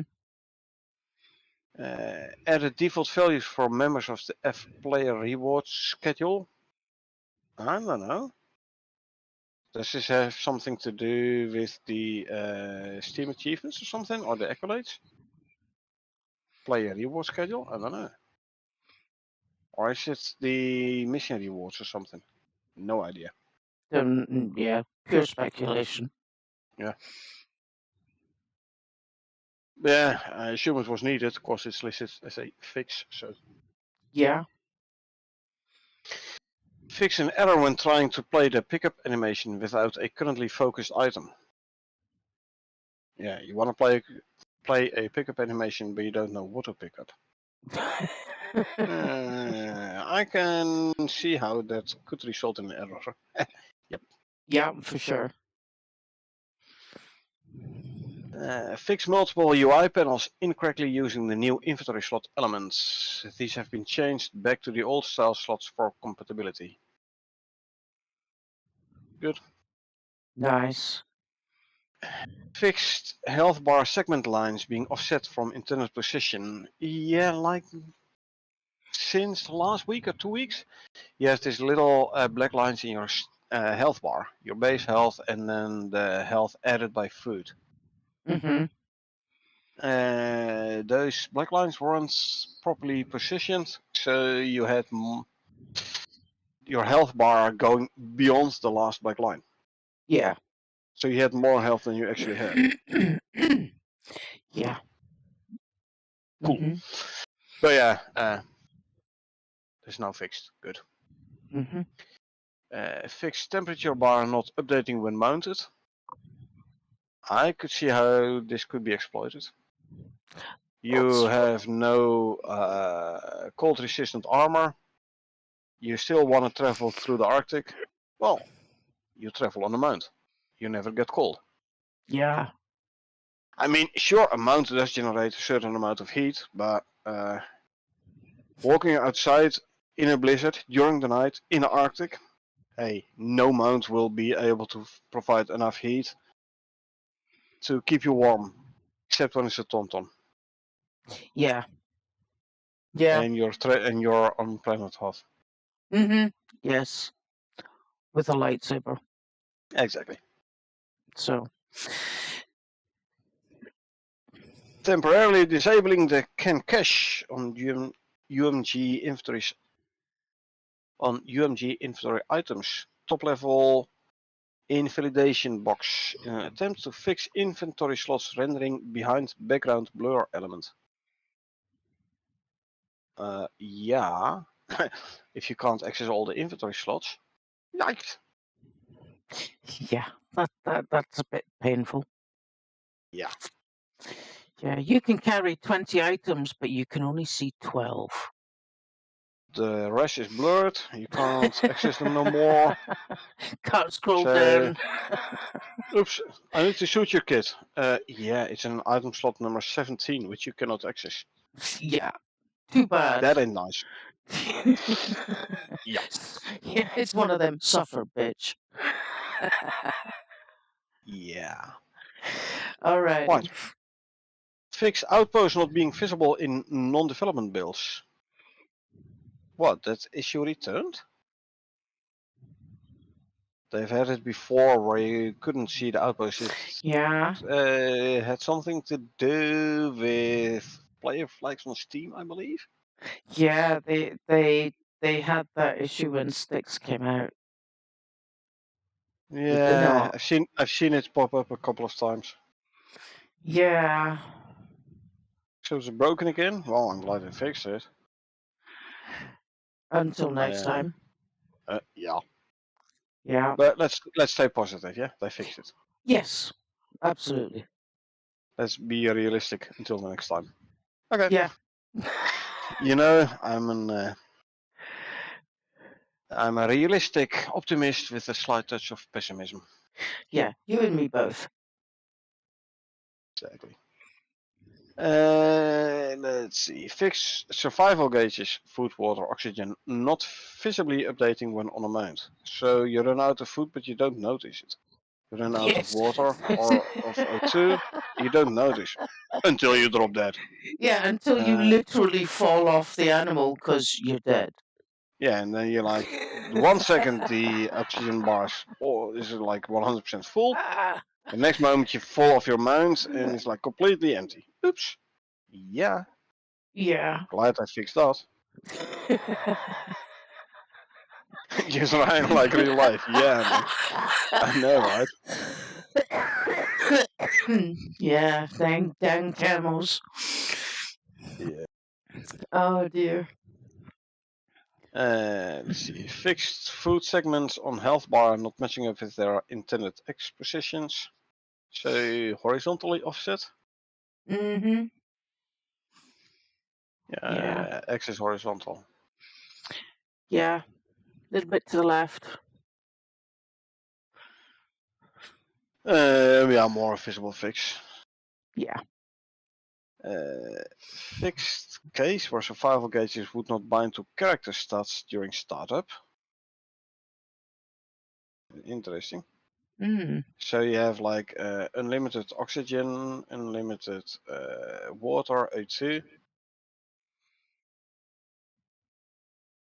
Well, yeah, it would become a tad too easy. Yeah. Fixed task list accolades not recording completion info when all tasks are completed. This would cause the accolades to show as the default completion date of January 1st, 2001. 01. Oh boy. Hmm. Okay. Glad they Well, at fixed least it. now you can see when you actually got the When accolade. when you actually got it. Can you though? I don't know. I don't It's look at them that it's often. not the accolades as in the accolade info in the player info. So I reckon it has to do with the Steam achievements then. Yeah. Yeah. Those accolades. Yeah. Which Right. is tied to the one below it. Fix task list accolades not loading from saves correctly. Is it tied then? I don't know. Not loading from saves correctly. So basically, if you have done all the tasks for this achievement, for this accolade, as soon as they enable you like insta get them all. I hope not. That wouldn't be nice. No, that's Then not much fun. like you instantly have them all because you've played so much, you've done so much already. Hmm. I don't know. No. We'll see. We'll see. Okay. Glad they fixed it. Yeah. Okay. Fix Arctic scorpion spawn cap to ensure there are no swarms of scorpions in the Arctic. Oh, what? Yeah.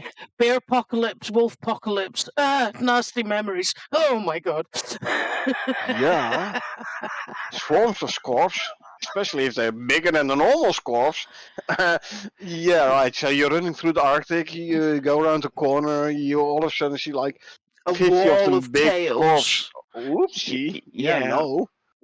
Thank you for fixing that. I like a challenge, but don't overdo it, please. Yeah, I mean it's bad enough when the Scorpion King spawns up underneath your ass. We don't want a swarm of them. Exactly.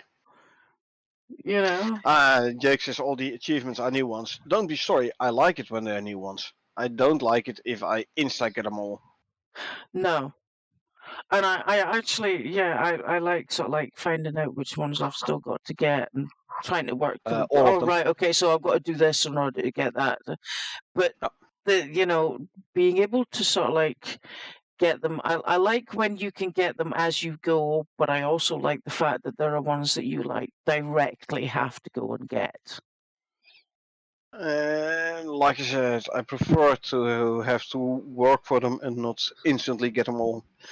Yeah. Oh no. Swarm of no, Scorpion I'm Kings. just- Oh no, Jake, please no. Like I said, I like a challenge, but don't overdo it, please. A swarm of Scorpion Kings. And I think I'm gonna avoid that part of the Arctic then. Yeah, Sorry, man. I'm having fond memories of fisting an elephant now. Yeah. Rawr. Hey, talk about a challenge. Here's a challenge for you. Kill a Scorpion King with fists only. Well, yeah, you can still do that. You just have to make sure that you can get close enough to the legs without actually it takes his new mission, Scorpion King and unlimited grenades. I like the sound of that. I like it, yeah. You have to get your timing worked out correctly. But yeah, grenades should be quite useful against Scorpion King, true. Yeah. Oh, that no. Foggy says we will need an achievement for fist beating a bear to death. Yeah, Jake. Can you, yeah. can you make that happen? Yeah, We'll gladly be doing that. Yeah, it's become a regular occurrence now, I'm afraid. Exactly. Long gone are the days where we run from bears. Now we run towards bears. Yeah, although It's me again, welcome. Although we do run slightly slower towards the white ones. Yeah. It's me against the grenades. Mortar next? Well, not mortars, but landmines. Oh, that would be good if you could throw the In the- landmines. In the future content, there will be more info about landmines. So we'll get there. Don't worry. Okay, and finally. Yeah, Fox says almost hit enter when it types fisting. Fisting the bear. Yep. Then we had a lot of fun. Yeah. Right. Yeah. Remove player light shadows option under settings display, replaced by the more aggressive light shadows. Okay. So settings display, remove player light shadows, huh? I didn't see anything about player light shadows. Player light shadows. Oh, here, light shadows. Yeah. Yeah. Replaced by more aggressive light shadows. Okay. So first it was player light shadows, now it's like general light shadows. Okay. Yeah. Okay. Yeah, that makes sense. It's me again, says landmines. Now we're talking. Yeah. Yeah, I can see a few elephants being blown to bits there. Yeah. Yeah, and well, bears. like I said, in this patch notes, future content, there will be talks about landmines. So yeah, keep on listening. Yeah, it's getting better by the minute. Yep. Yeah, get it all here first, peeps. That's all I can say. So now we get to the future content. So as usual, we just quickly skim through them, look for any interesting stuff. we get to the interesting bits first. This is an ex-elephant. It ceased to be. Yes. Okay.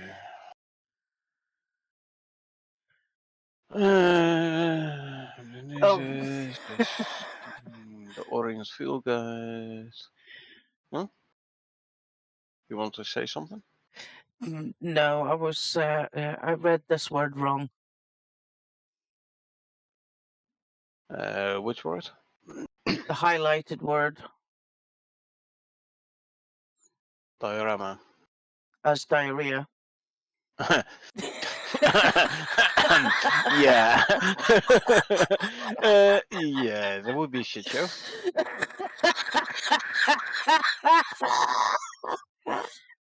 Oh, I'm so sorry. Don't be, as long as you clean up your own shit.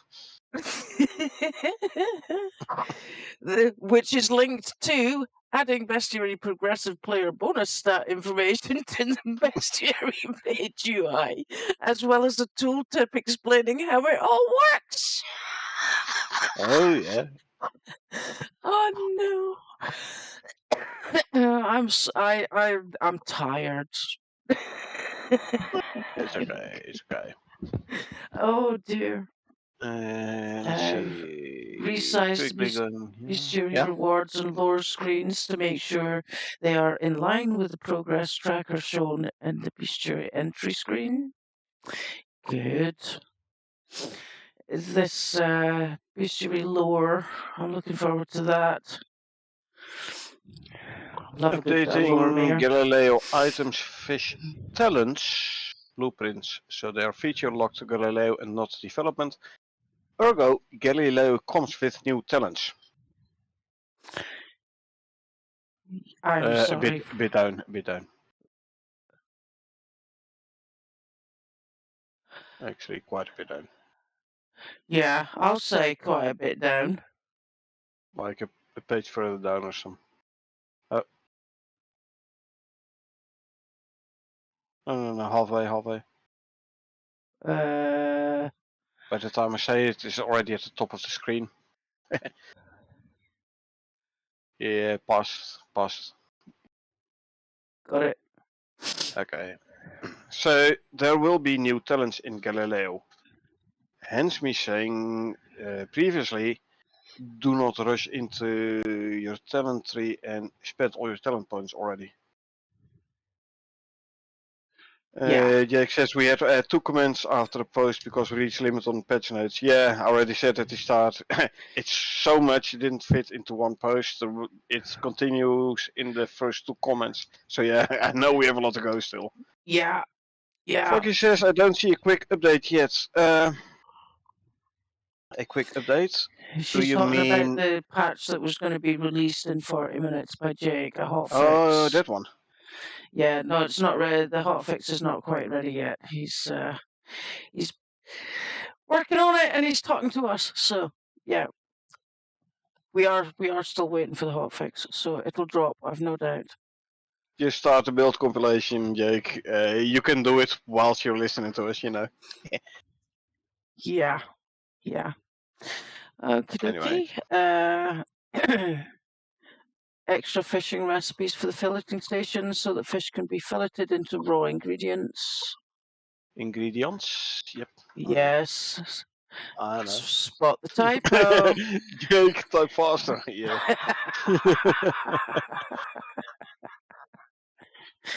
Okay. Swamp water now slows you slightly. Hold with on. a chance. Yeah. I was this one.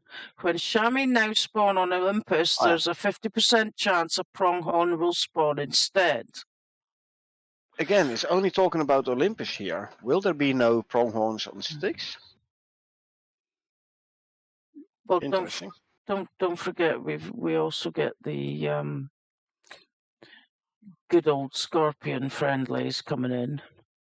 Yeah, but that was Styx and Olympus. Yeah, that was both. Yeah.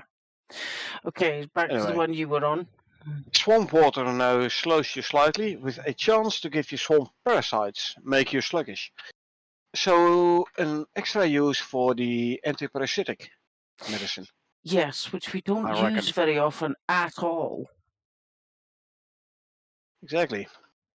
Fox says, ask me like, will your fist kill a scorp now? Like I said, I just said to Echo, here's a challenge for you. Kill Scorpion King with fists alone. Yes. It's gonna take a long time though. I mean, you saw a couple of missions ago when we had to kill 2 scorps. It took us an in-game day with arrows and guns. Yeah, and half the night. yeah. It was a good 18-hour game day. Yeah. So if you do it by fish alone, We'll be there's there. gonna be. We'll be there for a long. fucking week. And as soon as you stop doing it because of, I don't know, storm or whatever, it will regenerate health. So yeah. Yeah. I just wanted to say, how long will it take? Long. Yeah, it's gonna be a snasty one. Yeah. So yeah. So do it on easy mode, which hopefully will reduce the weather events a bit. Do it in a mission with light weather. Oh. Yeah. That's cheating. I was just actually going to say. Indeed, you can say you did it. Indeed. Yes, we can.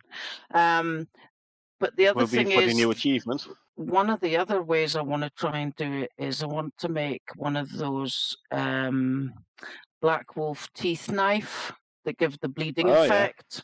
Yeah. Hemorrhage. And I want to try that out on a scarp. Yeah, sure. Because we know how devastating that bleeding wound is. I mean, you just turn 90 degrees and you lose a quart health. It's horrific.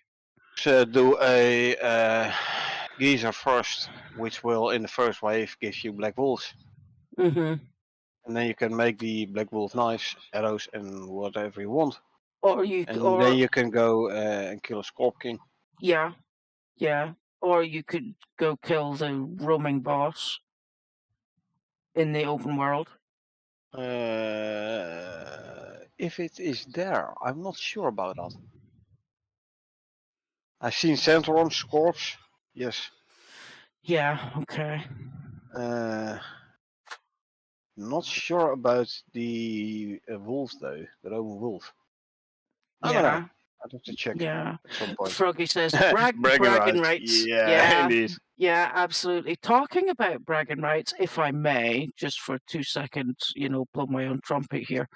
I am so proud at the end of this week because finally, I don't know whether or not you peeps remember, but just before or just after I broke my leg and I was off of work, I had been awarded an amazing award achievement from my work. And today, after having asked about what was happening, because it's been quite a while since that happened, it's official. My photo is now up on the Amazing Achievement Award wall. So I'm so chuffed. So I was getting some congrats and well dones from people at work today, along with other people who have their photos on the same wall.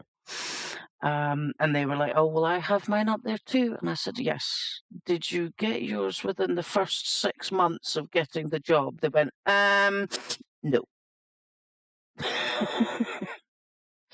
So for right now, I can quite honestly say that I'm the only one who did it within the first 6 months of having the job.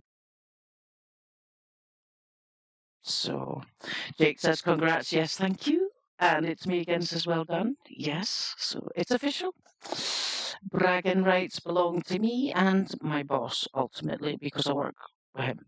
So anyway, enough about me. Swiftly moving on. What are you going to read next? Okay, let's see. Where were I? There. Irony. If you scroll down a bit, adjusting feature or level string name for Galileo to be spelled correctly.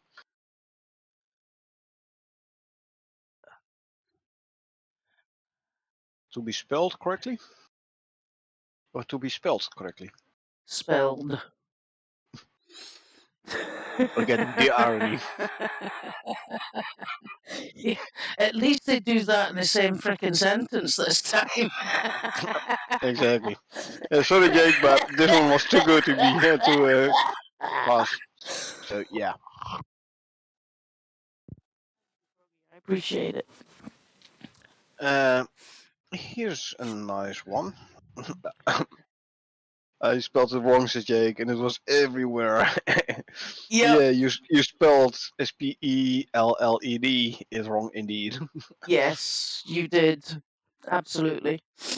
Unless it's Australian spelling. Look, I know that on the opposite side of the planet and everything is reversed down there, but it's not that bad. Trust me. I don't know. Potato, stuff like that, you know. Both English, so yeah. Yeah. Okie dokie. Maybe it's Australian spelling. I don't know. Mm, Jake, here's the thing. Just say it's Australian spelling.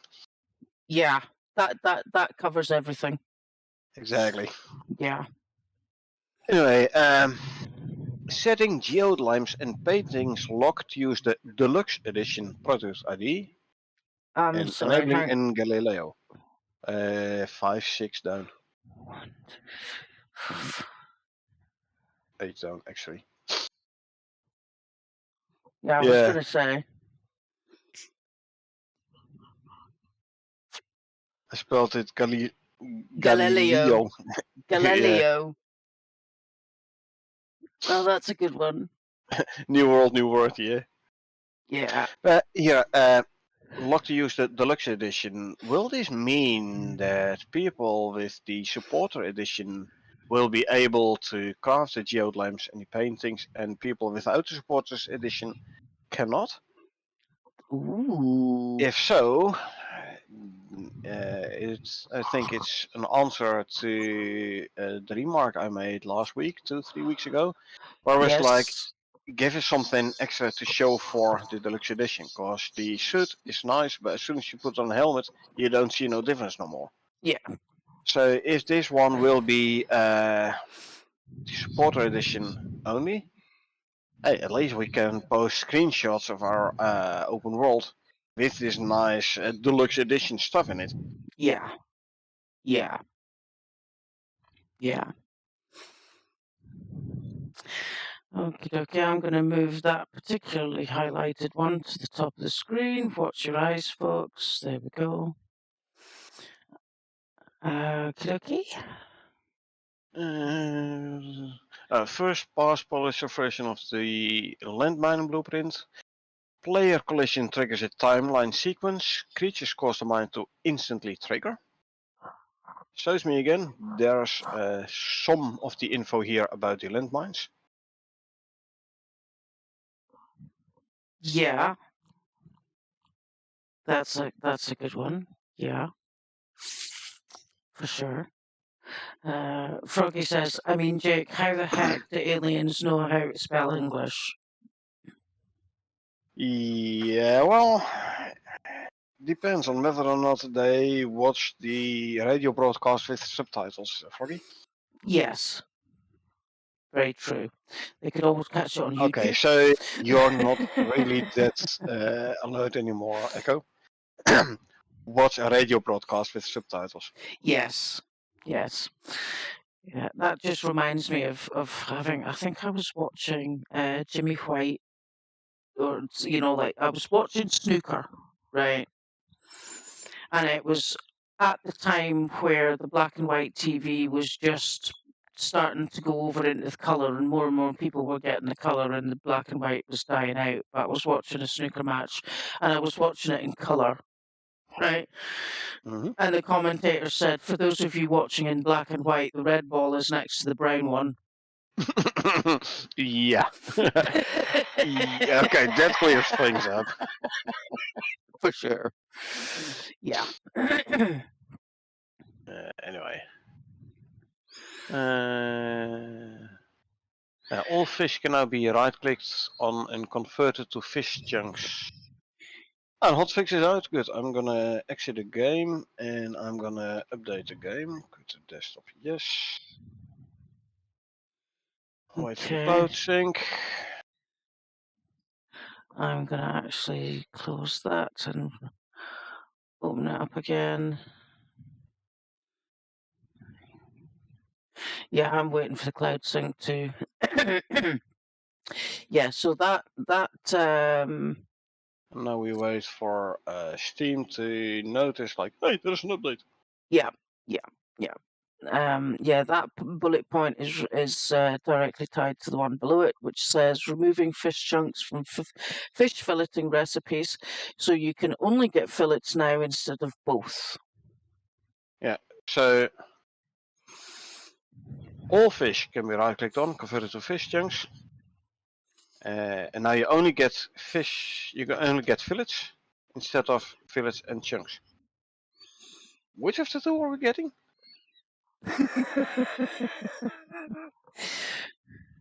Anyway, we'll see. Yeah, Fish weight stats are now displayed in kilograms rather than grams. Yeah, especially for the bigger fish. I mean, if you catch a whale, you don't want to measure it in grams. Yeah, well, you see, I'm old. I mean, I don't even use grams and kilograms. I still go in pounds and ounces. I catch a trout. I know how many pounds and ounces it is. This is a 3-pound trout. Yeah, but you're English, or at least UK, like the environment of. So, can I just like say, different than the rest of the world. yeah, Everyone but- uses metric, Yeah. except. Yeah. Yeah, can I just say at this point that anybody who's Scottish being called English is like a Canadian being called an American, and or vice versa. A Canadian is American, North America continent, so in that sense. Yeah, And that's why I was, like UK, like the whole of. Yeah, UK. We'll go with that. I'm British. I'll stay with that. That's good UK? enough.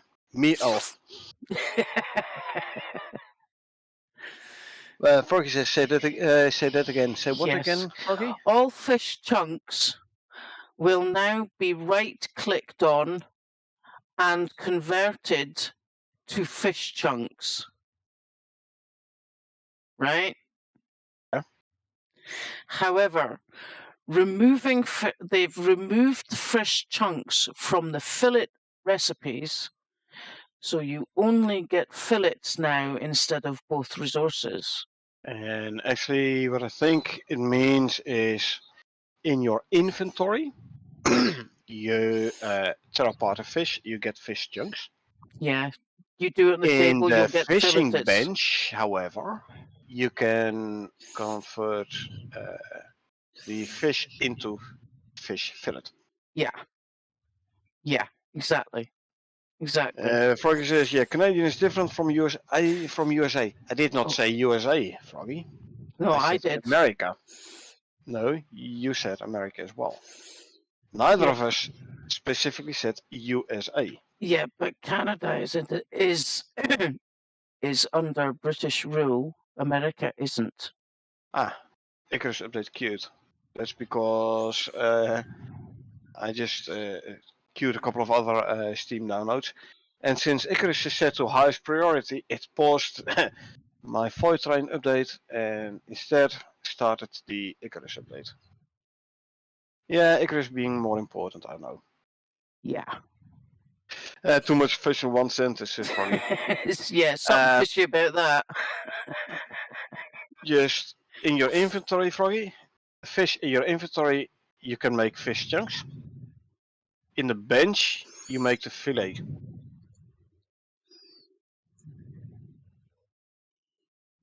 So I only used the word fish once. So, anyway. Yeah, I'm trying to see if there's anywhere I can force the update. I've set it to to high, so it paused all other updates, and instead started doing the Icarus one. Yeah, I haven't got the message yet, so I mean I've got the same setup on my Steam, but it's not do you have started another yet. game in your library which has an update? No, I don't have any updates queued right now. No, I have a couple more games with updates queued. But yours will be there in a bit as well, don't worry. Yeah. Okay. In the meantime, Yeah. let's see. Okay, can you take away your... Thank you. If you close and reopen Steam, it will trigger it. Completely exit Steam, I reckon. Yeah. 'Cause Just give normally me. close, it'll still run in the system tray. Yeah. Right. So You. basically just closing the user interface. Yeah. The peeps are gonna have to give me just a second because I have to swap screen here because this is private stuff. So I'll be right back.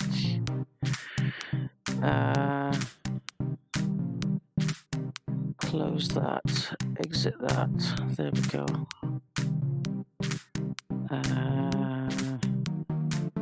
Start that back up.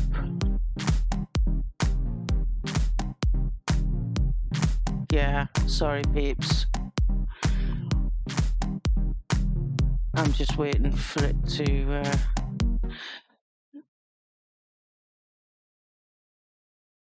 Dance. There we go. That's better. Sorry about that. Oh, apparently my Icarus is already updated. Okay. Again, 3 minutes. Yeah, I'm auto downloading it, so that's good news. Okay, right, we're back. We're back. Okay. Right.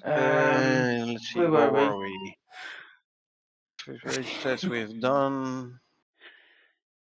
Setting up new tackle box item which can store fish and lures. 2 fish and 3 lures, if I'm not mistaken. This item can be picked up with items inside and placed down again, and items retrieved. Cool. So 1 item with 5 inventory slots. I do hope, I have not tested it, but I do hope there's a filter on the inventory slots, like you can only place lures in the lure slots and you can only place fish in the fish slots. Otherwise, you could put stacks of stuff in a tackle box, like make 10 of them boxes. Yeah. 5 slots each, put 5 stacks of items in it. You basically quintuple your inventory. Yeah, although I will say that any reputable fisher person don't ever put their fish in their tackle box. Yeah, usually if I'm not in the water. And your tackle box holds a hell of a lot more than a couple of lures. Trust me, I know.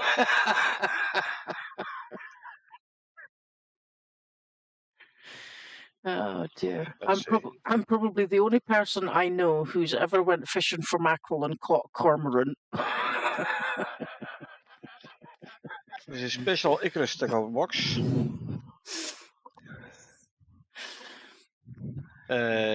Special in which sense?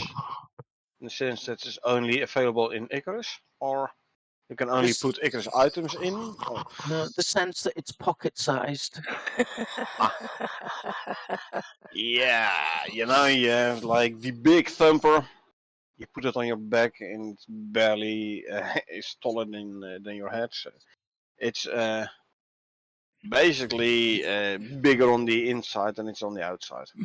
It's everything in Icarus. Yeah, it's a TARDIS. Time Lord technology. Yeah. Okay. Adding list of talents required for the highly skilled accolades achievement.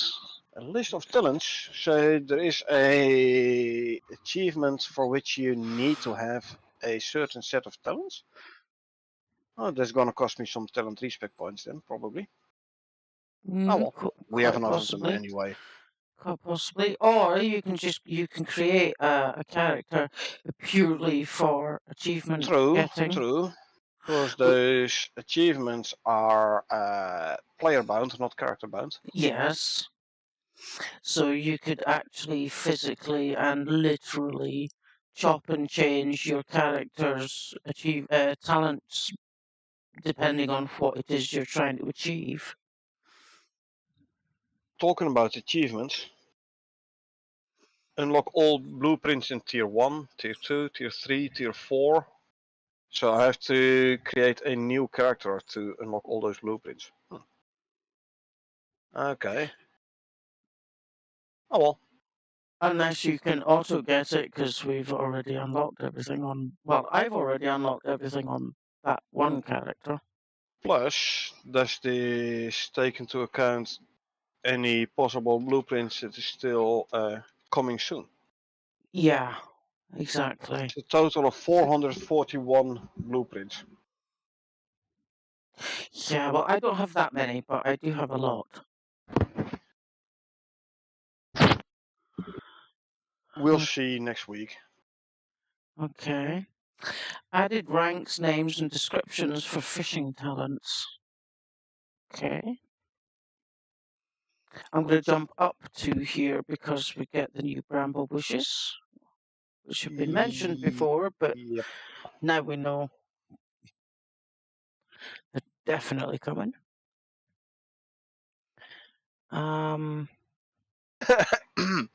Right. Sorry, I'm looking through the achievements, right? Yeah. Friendly fire, kill another prospector. Medic, revive a downed prospector. Right. That's gonna be easy. You should auto get that one instantly. Yep. You know, it's like you're just waiting for me to land on your open world. Ba-ding! Dead. Oh You're yeah. back up. There you go. Achievement got.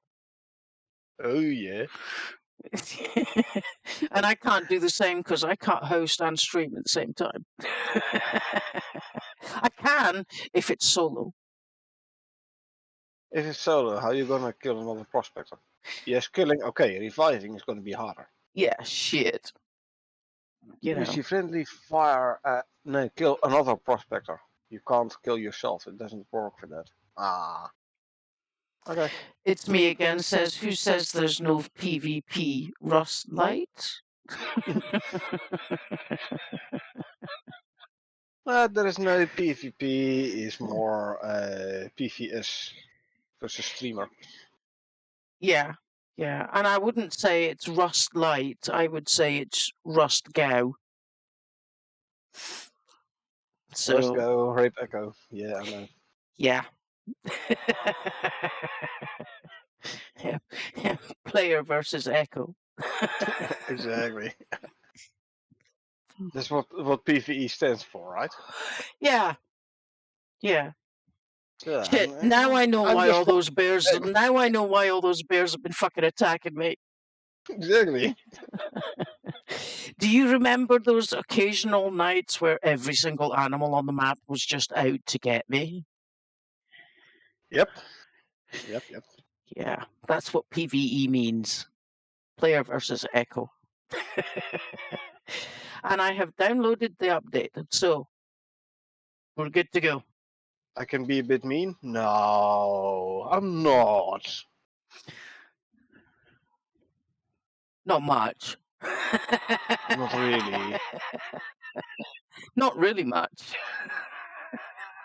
Okay, righty. Let's see. There's a lot still to go through. Lots of things about the fishing minigame. Yeah. Oh, more landmine improvements. BP cleaner for best practice, more to come. Landmine can no longer be disarmed, only picked up. Change made to create tension when clearing mines. Sorry, where the hell are Various you? emission value tweaks. Just above Oh, the got ya. undo There. range / Icarus. Fire arrows in the pot. No, Yes. it's me again. It isn't mean. It's just making sure Echo is all warm and comfort on the way up. Yeah, I die going back to the station. To Nah, the that point was that, by, to the that was by point where, spear.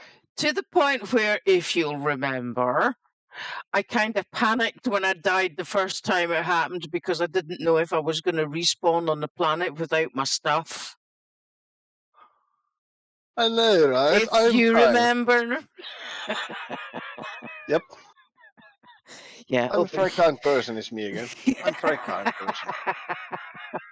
Just making sure Echo is well done. Yeah, I'm trying to get that bug off your damn. I just chopped your head off. Exactly. Bug is gone, so yeah. Hey. Yeah. You kind of have a scorpion on your back. Let's grab my axe. Yeah. Okie dokie, where are we Yeah. now? It was a bit more about the landmines. A lot more about the Or fish fishing. and lures and carry weights. Oh, here we go. Stats can now apply to individual inventories of an item and not the entire item itself. This means we can make one inventory spoil and another not on the same item. Wasn't it like that already? Like all the food stacks, only the top one spoils? Yeah, I kind of thought that.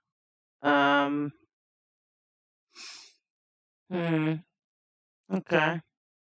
Well, no, to individual inventories of an item, not the entire item itself.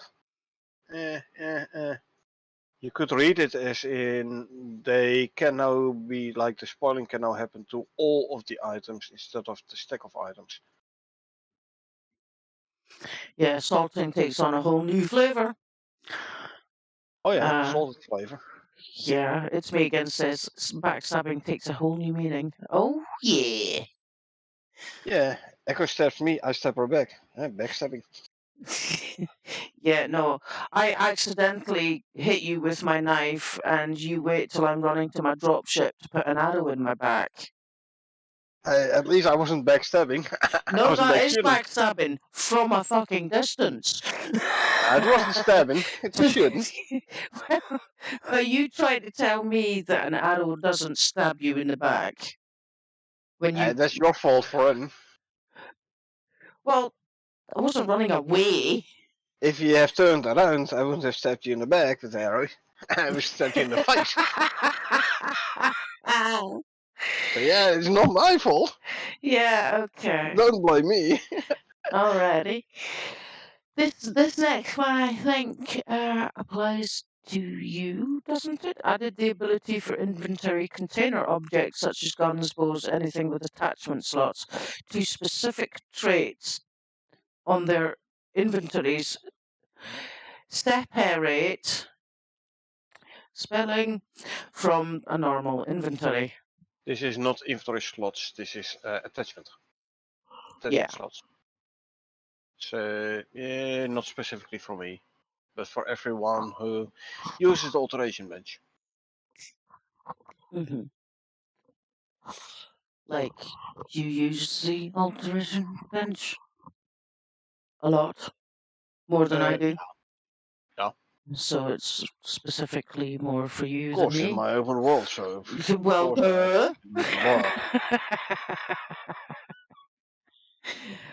Adding okay. Normie Horsey. Yay. Materials. So it's in that one already. Okay. Yeah. The Normie carcass and the Horsey. bones. Normie Horsey. Normie Horsey. It might be some wordplay I'm not getting there. Yeah, no, I'm just reading Nommy Horsey. As in tastes good. Well, Yeah. apparently you can kill it. Yeah. But then again, I'm not sure you need to kill it. Because they added the materials. So it's that already. Yeah, exactly. So you had fair warning, we will find the ticks. Yeah. Oh dear, yeah. Especially considering that you spelt it right here and here.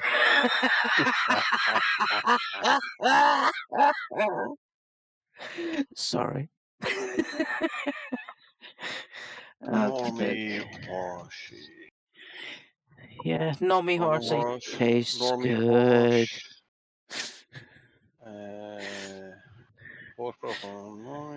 Normie. You do realise, Jake, that somebody's going to come out with a jingle for Normie Horsey now, right? Like, Normie Horsey, really good, really good. Okay, Normie is a slang pejorative label for an individual who is deemed to be boringly conventional or mainstream by those who identify themselves as nonconformists. Yeah. There's definitely some reference there. You're too normal, so it's basically a normal horse. Yeah, Jake says that would be great. Okay, recording that and we'll add that into the normie horsey video. I actually had visions of Homer Simpson going normie horsey, normie, with the tongue hanging out the side of his mouth. Added to the normie horse video. I don't know. Sorry. Alright.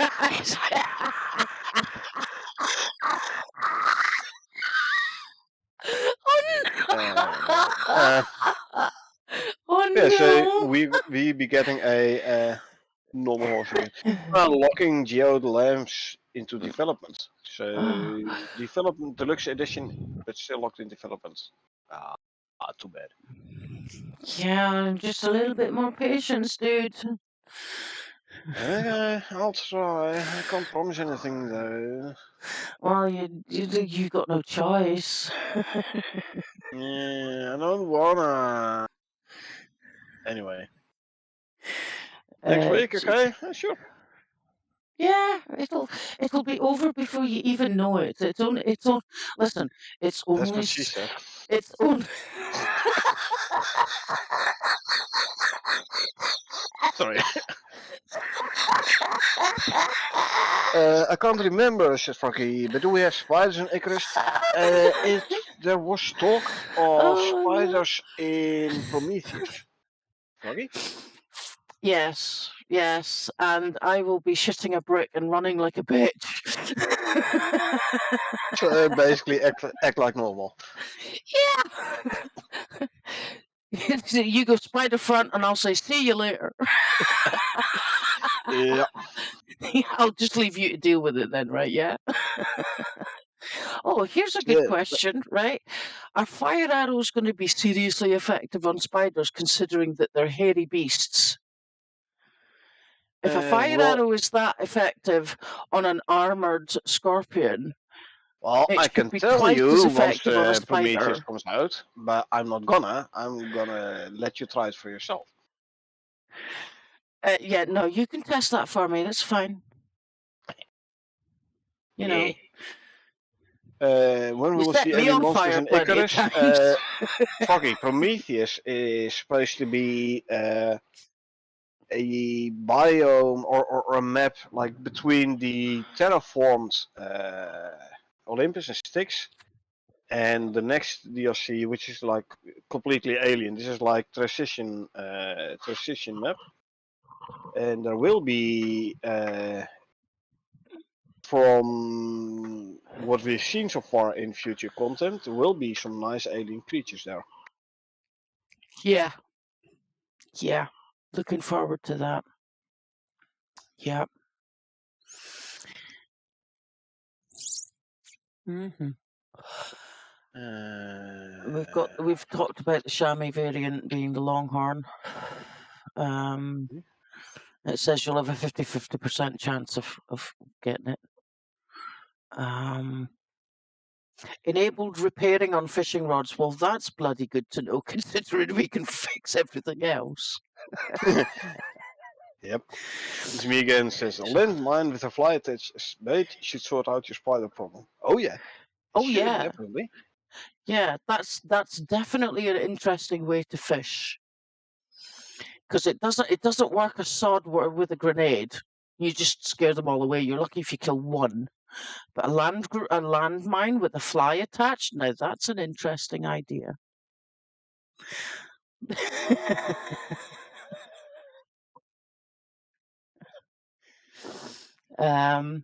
Okay. Updated Swamp Bird. Is that IK control rig and animation BP to remove errors? Or LK? I don't know. I don't know either. The interesting word here is Swamp Bird. So. Okay. And And finally, it says, for the first time, Icarus has exceeded the character limit for a Steam post. We will continue in the comments below. Yeah.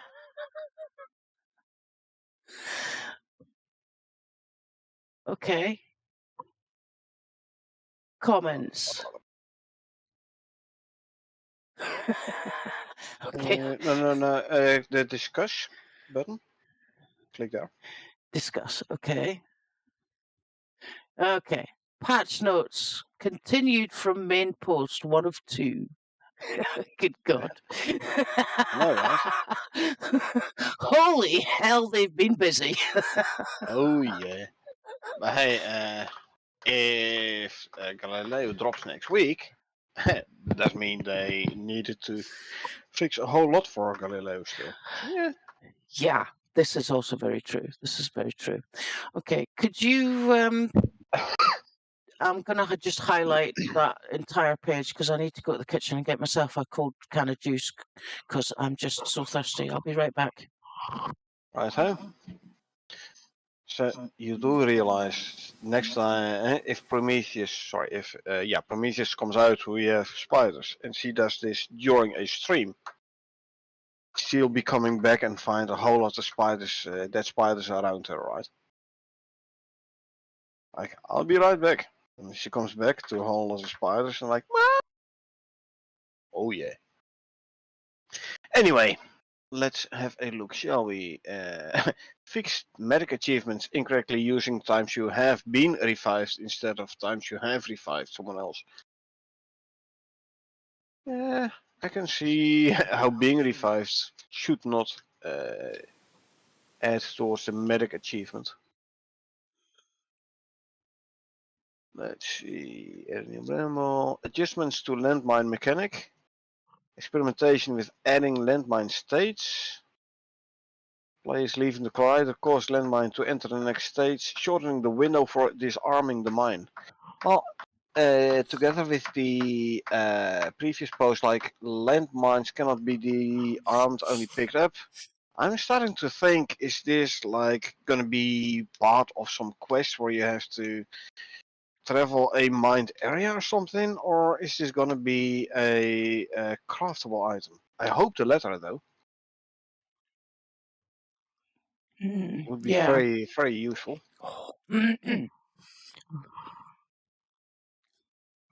Excuse me, that's really nice and cold. Good grief.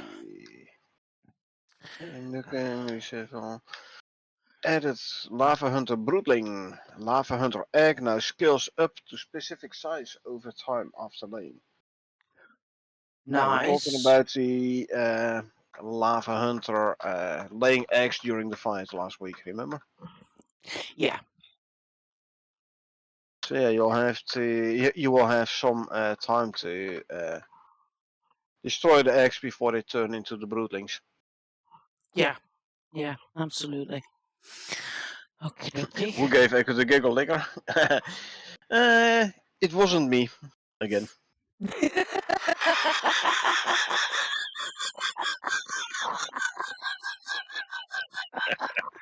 Sorry, too easy. No. Stop. Yeah. Oh, we're never going to get through this at this rate. Come on. Oh yeah. Don't worry, don't worry. Or maybe I should just say you're never going to get through this at this rate. Oh, I will, don't you worry. I'll be too busy rolling on the floor. Spiders! Oh, that'll stop her. Oh yeah. Yeah, stop me in my tracks, turn me round, and you'll see dust.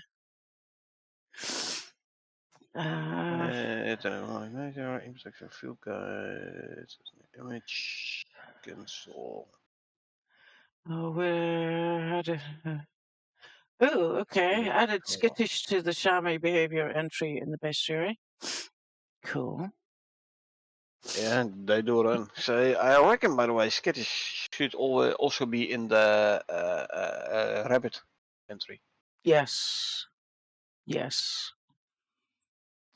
And feel free to apply it to the spiders too.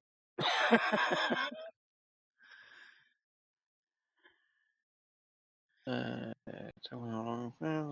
tackle box no longer is increased by the talented increased inventory size. And alteration no longer granted on crafting.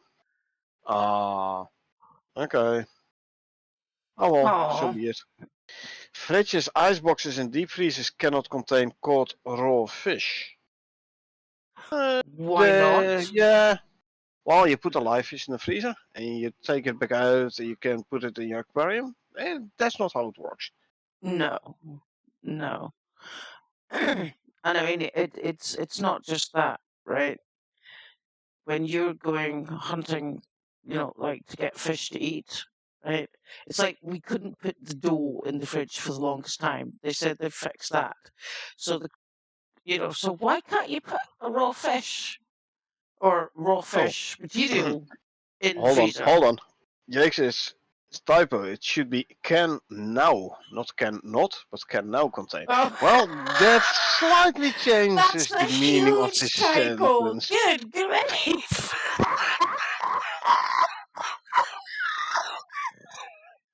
So yeah, you were saying we shouldn't be like noting all the typos and stuff, but Oh my god. right.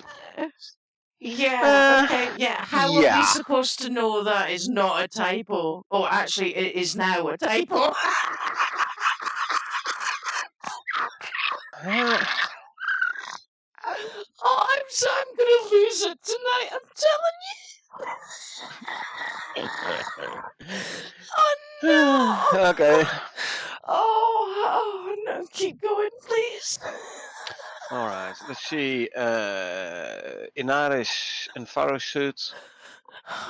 They were they talking before about the Inaris or the Larkwell in Pharaoh suit? Oh, Anyway, here there is talk about the Inaris and Pharaoh suit. I thought they were talking about the Larkwell last time, and I had Well, no then idea where you yeah. are.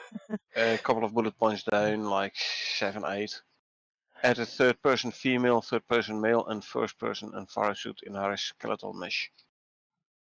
Ah, yes, okay, gotcha. Yeah, sorry. Right. Okay. I couldn't agree with you more, Froggy. Okay. Right, let's keep going. We've still got quite a lot to go. And not only that, we've still got another comment to go, so. Oh yeah. Oh, So, wow. Oh my god, here we lure go. with disable Panini. No, Sorry? fix the bug where equipping a lure would disable the Panini projection. Yep. So you Right add the lure, you after remove the bread.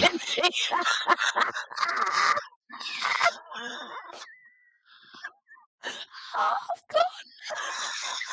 Yeah, I think every time you see the word panini, you start laughing again, right? No, look at the word equipping. It's got a double P.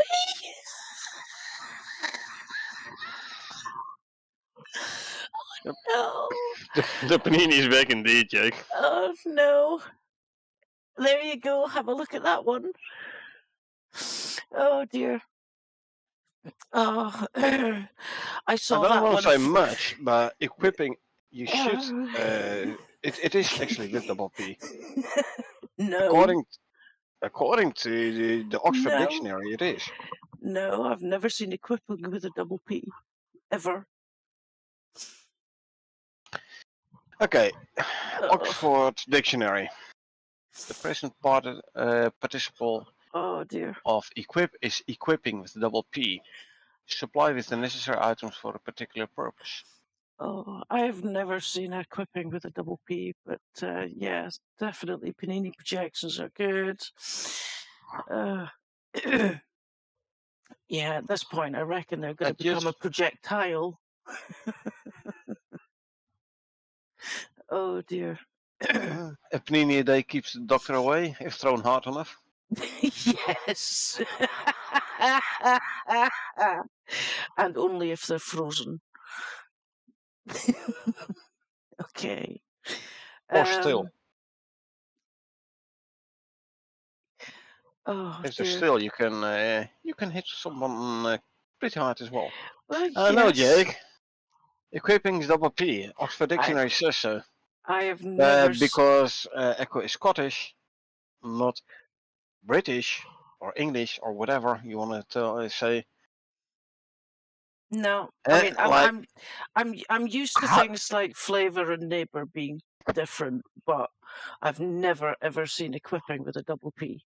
what? You always equipping stuff? It's basically the same. How the Australian spelling of spelled is without P. Yes. The Scottish spelling of equipped is with one P. Yeah. Where There we go. the rest of the world P's properly. Yeah. I always Double do P. things by halves. Forky says, time to talk faster. The update hotfix is done. Don't worry. We'll get there at some point. Adjustments to today. Adjustments to landmine damage now deals half the amount of damage to players. Good, because that was pretty lethal. Well, we haven't tested it yet, so.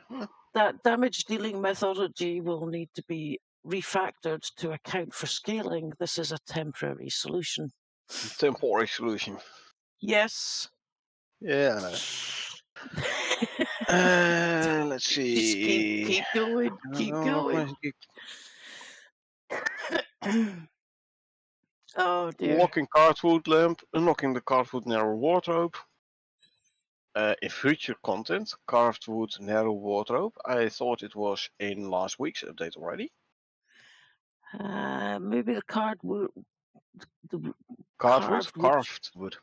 Carved wood wardrobe, but not necessarily the narrow. Yeah. Oh yeah, it was last week in the update already. Okay, yeah, okay. Anyway, fix the carved wood and display cabinet so its inventory can now be accessed via the interact key. Ah, good. Okay, yeah, that makes sense. So does this also mean it has like specific or special slots for the shelves in the display cabinet?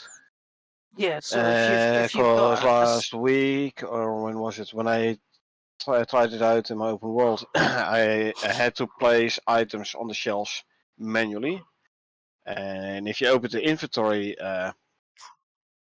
it had like the internal inventory slots and not the shelf slots. Yeah. Would be nice if that would be those shelf slots, so to say, would be accessible via the interaction key as well. Yeah, well, I know, Froggy. That's why I'm trying to like move on a bit so she can catch her breath again. And I'm trying to not make too many jokes, but then again, she does make it very easy sometimes, you know. Can't help that. Told ya. There she goes again. Okay. Oh no. What can I say? I'm tired. Oh dear. Right. Okay. Carry on. Keep going. Yeah. Bestiary caught fish data is per account instead of per character. Okay. Lava flyers are now spawned in a group with minimum and maximum spawn count. Oh, nice. Okay. Change all oxide lamp light sources to be more blue, less cyan. New lamp. New light source, oxide lamp. Ooh. Cool. Yeah. Landmine now causes slow modifier to affected players. It's me again. More info about your landmines. You get hit by them, you don't die, you just slow down. Yeah.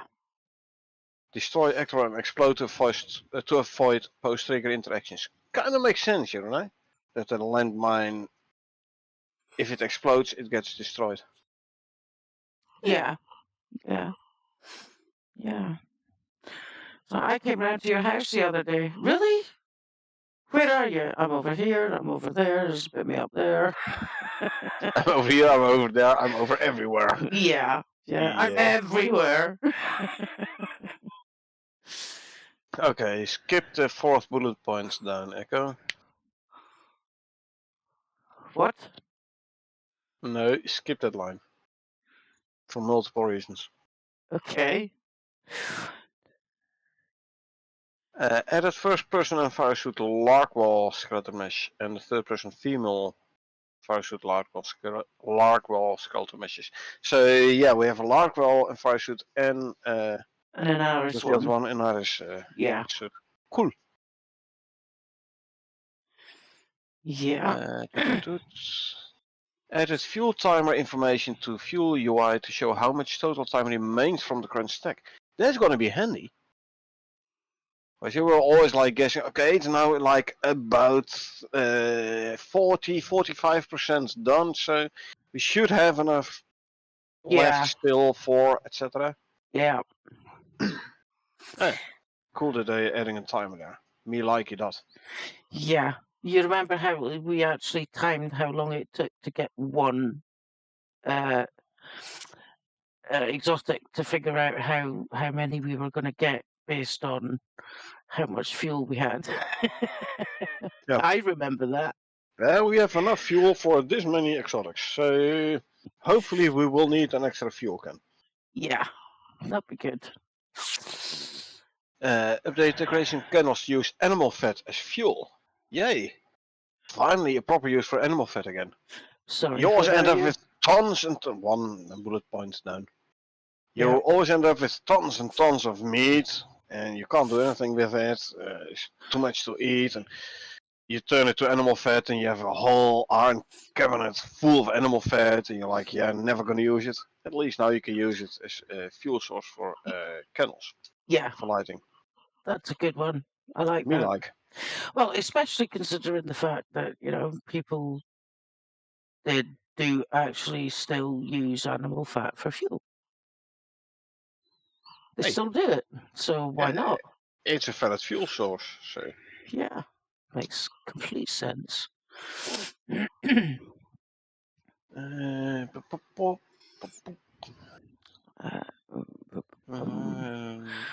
Texture from rework.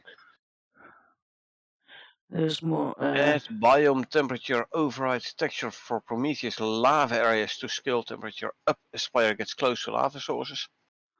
Yeah, like we get Makes hotter the sense, closer to yeah. the fire we get. Exactly. Okay.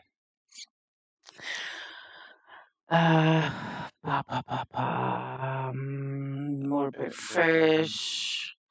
Oh yeah, here we go.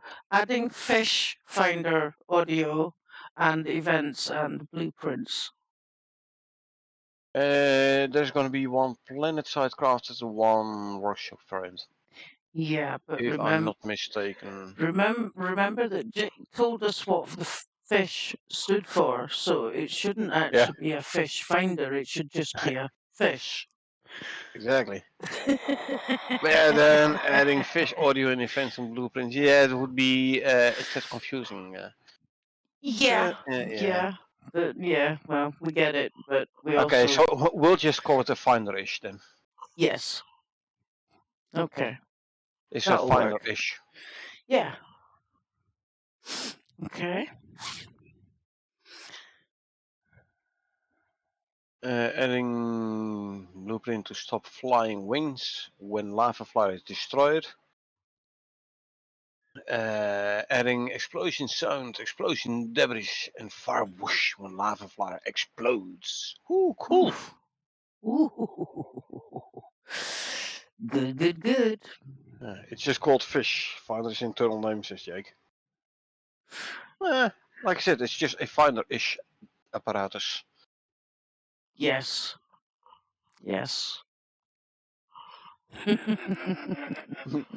Don't we know? Yeah. Yep. Okie dokie. Added several wood buildables for wood buildable tier rework. Fair enough. We like that. There's some more information about the brick. Uh-oh, increase land shark bestiary points required. So we need to kill even more. Okay, sure. Sorry, where is this? 5 down. Mike says lots of stuff to cover. I'm glad the experts are going through it. Yeah, it took me a while to go through it all this morning, Michael.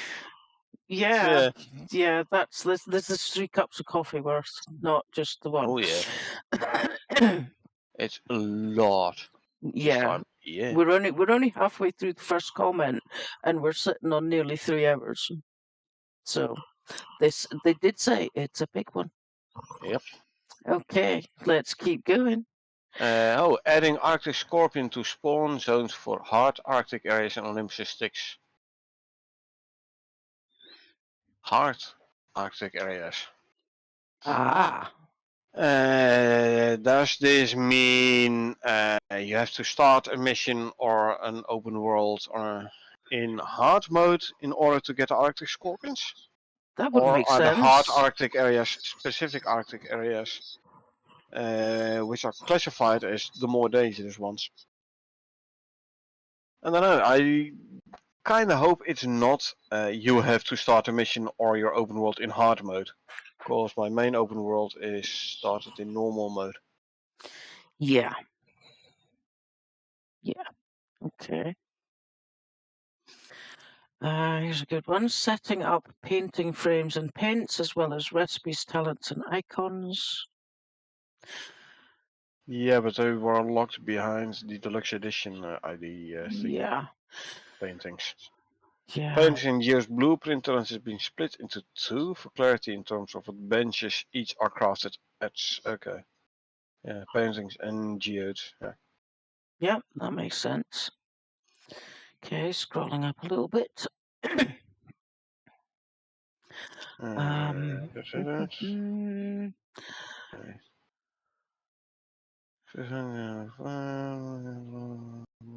Fishing as always is no Okay. Added elephant and boss scorpion images. Yeah. And desert creatures, cave worms, desert backgrounds. Okay. So elephant and boss scorpion. So scorpion king. So not an elephant boss. Okay. Yes. Fair Okay. enough. The paninis are back. Uh-oh.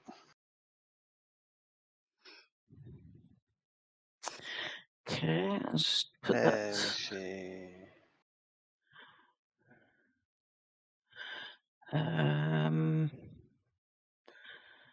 Text for painting frames. Oh, here's one. Added the sound of creatures taking damage from hedgehogs. Also adjusted the wood creak and groan audio that the fortification takes so that it doesn't play in appropriate time and volume. Okay. I'm sorry. So that the fortification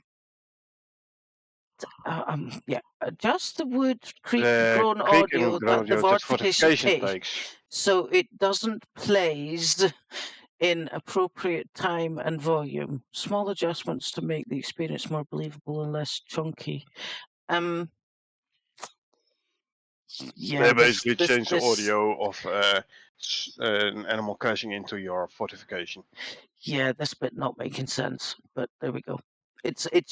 Maybe it's just me, and it's late. So,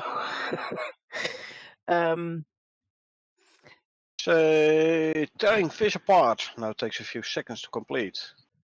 Like I said, fish in your inventory, fish chunks, you tear it apart. Takes a few seconds to complete. Is now right click hold instead of left click tab. Very useful. This is so you don't accidentally tear your fish to pieces when showing it off. yeah. Okay. And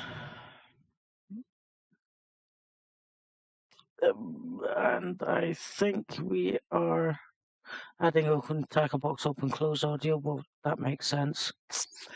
And yes, correcting incorrectly named feature level Galileo to correct name Galileo. Yep. Jake This time did say it's that spelled earlier. correctly. Yes. Oh dear. Galileo. I like that. Oh dear. Right, okay. And comment 2.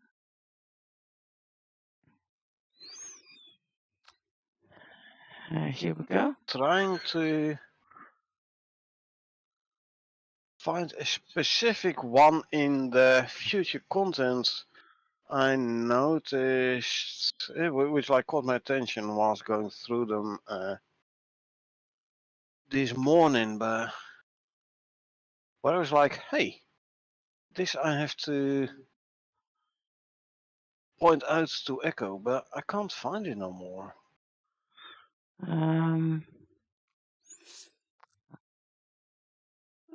In the future content, good grief.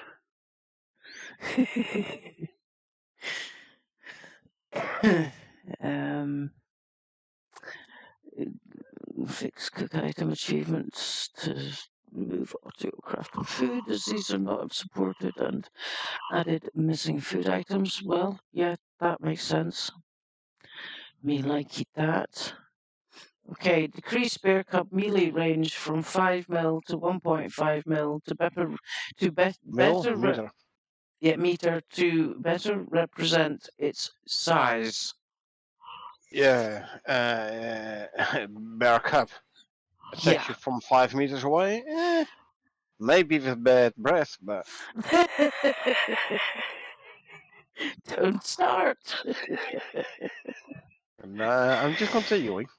Yeah, no, yeah. I actually do remember saying when we first encountered the bear cubs, good God, they're tiny, but they don't have pack a punch, and also from half a mile away. Yeah. So yeah, I'm glad they fixed that.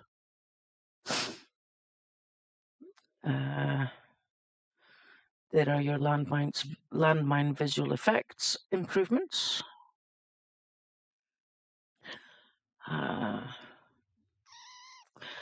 Angle drag applied to the lure for the buoyancy component. That makes total sense.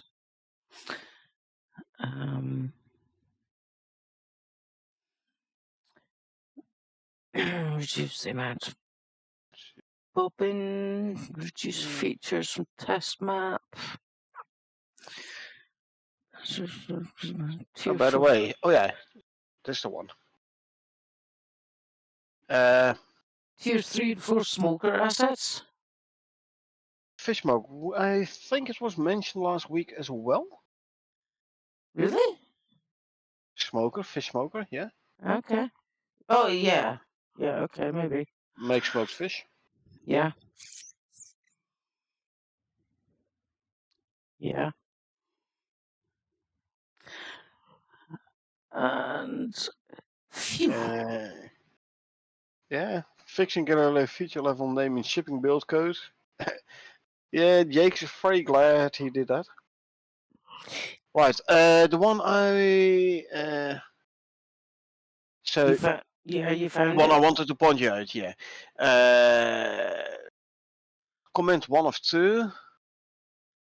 10, 12, 14, 16, 18, 20. Bullet point 27. Comment 1 of 2. I've got to scroll all the way back up here. Bloody hell. Yep. Oh, sorry, Peeps. You can blame him. It's his fault. 2, 4, 6, 8, 10. Added new AI setup row for flying lava bomber.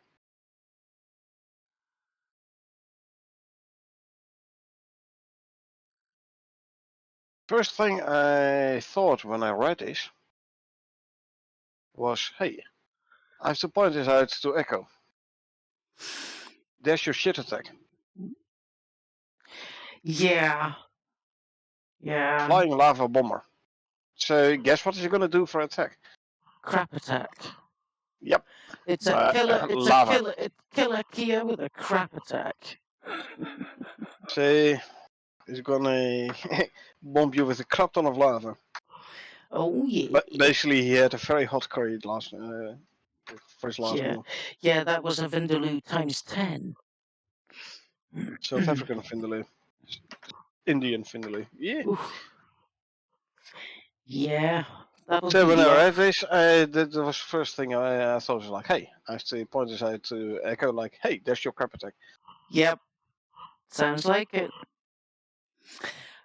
And I do believe that, what's your eyes, Peeps? I'm going to scroll all the way down to the bottom, which is Oh, that's a there. long way across, and you have a lot of play comments as well, but you.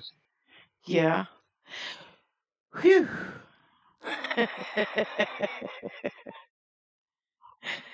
Wow.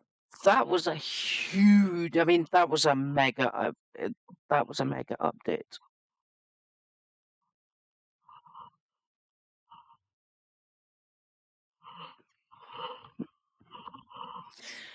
Cornet. Mm-hmm. Oh, A big one, I know. yes. Sorry, I was kind of like waiting for you to say something there. Oh, sorry, I didn't realize. Well, it would kind of be the purpose of a conversation if I'm the only fucker talking. True. But yeah. Let's see. Yeah, so we've done the updates. Yeah. We still do have the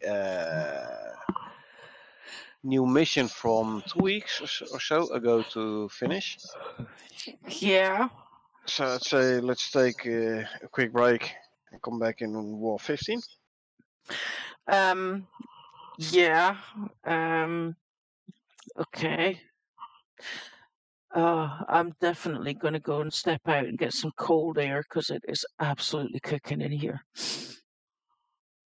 So Open the windows. we've had some absolutely fantastic weather over here. It is beautiful. The downside is it's very hot and sticky. So Very hot in here. yes, it's like people were, my clients were saying, "Oh, how are you today? Oh, I'm hot and bothered." They'd say, "Oh," I says, "Yeah, the weather's making me too hot, and I'm bothered because I'm too hot. So it bothers me."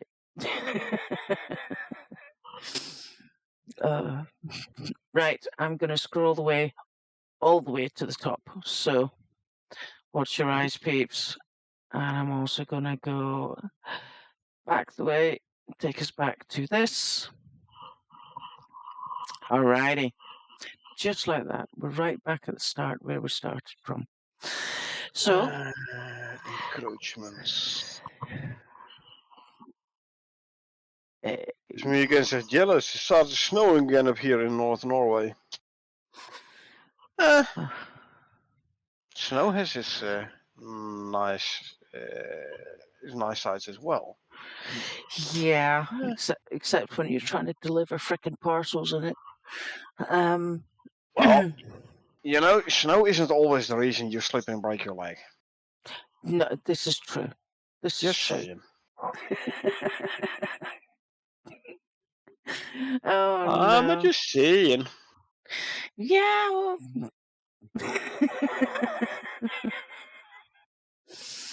Right. Oh, So, like I said, let's take a quick 15 minutes and then come back for some gameplay. Continue the encroachment examination mission. We can check out some of the performance improvements. Like we have the base quite close to the H7 corner, so there's a very good corner to check for those performance improvements. Yeah. Okay. As me again, so yes, snow settling, no positives. Snow is pretty much gone, summer tires were fitted. Oh Yeah, dear. now you need your snow chains again. Yeah. Well, it's actually quite good that you say you got your summer tires fitted on because on my van I've still got the winter tires fitted, and I'm kind of expecting that they're going to stay on the van until we need to change them for winter tires this year.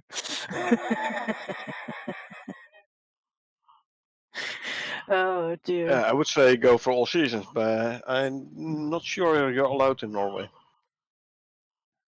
Jake says, was fun, glad you got through it all. You know us, Jake. Whatever it takes. Absolutely, including me dying quietly in a corner.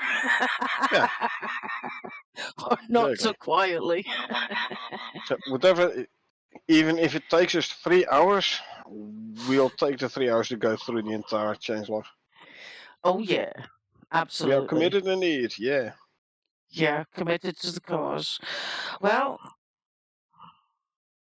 most of the Vegan channel says, is... I've spiked out, so they must be changed by mid-May.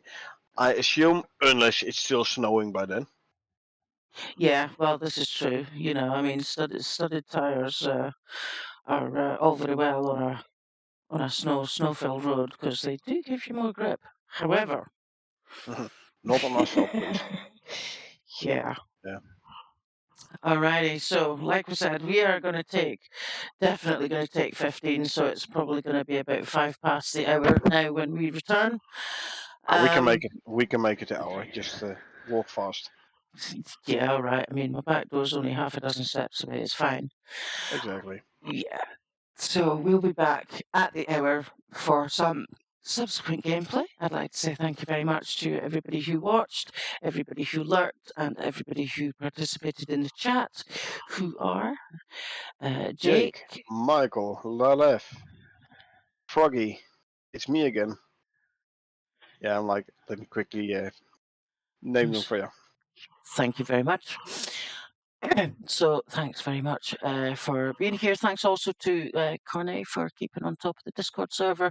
We will see you in 10 minutes. So until then, it's good night from me.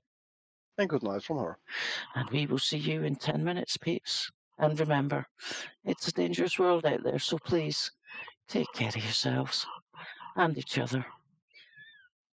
Good night.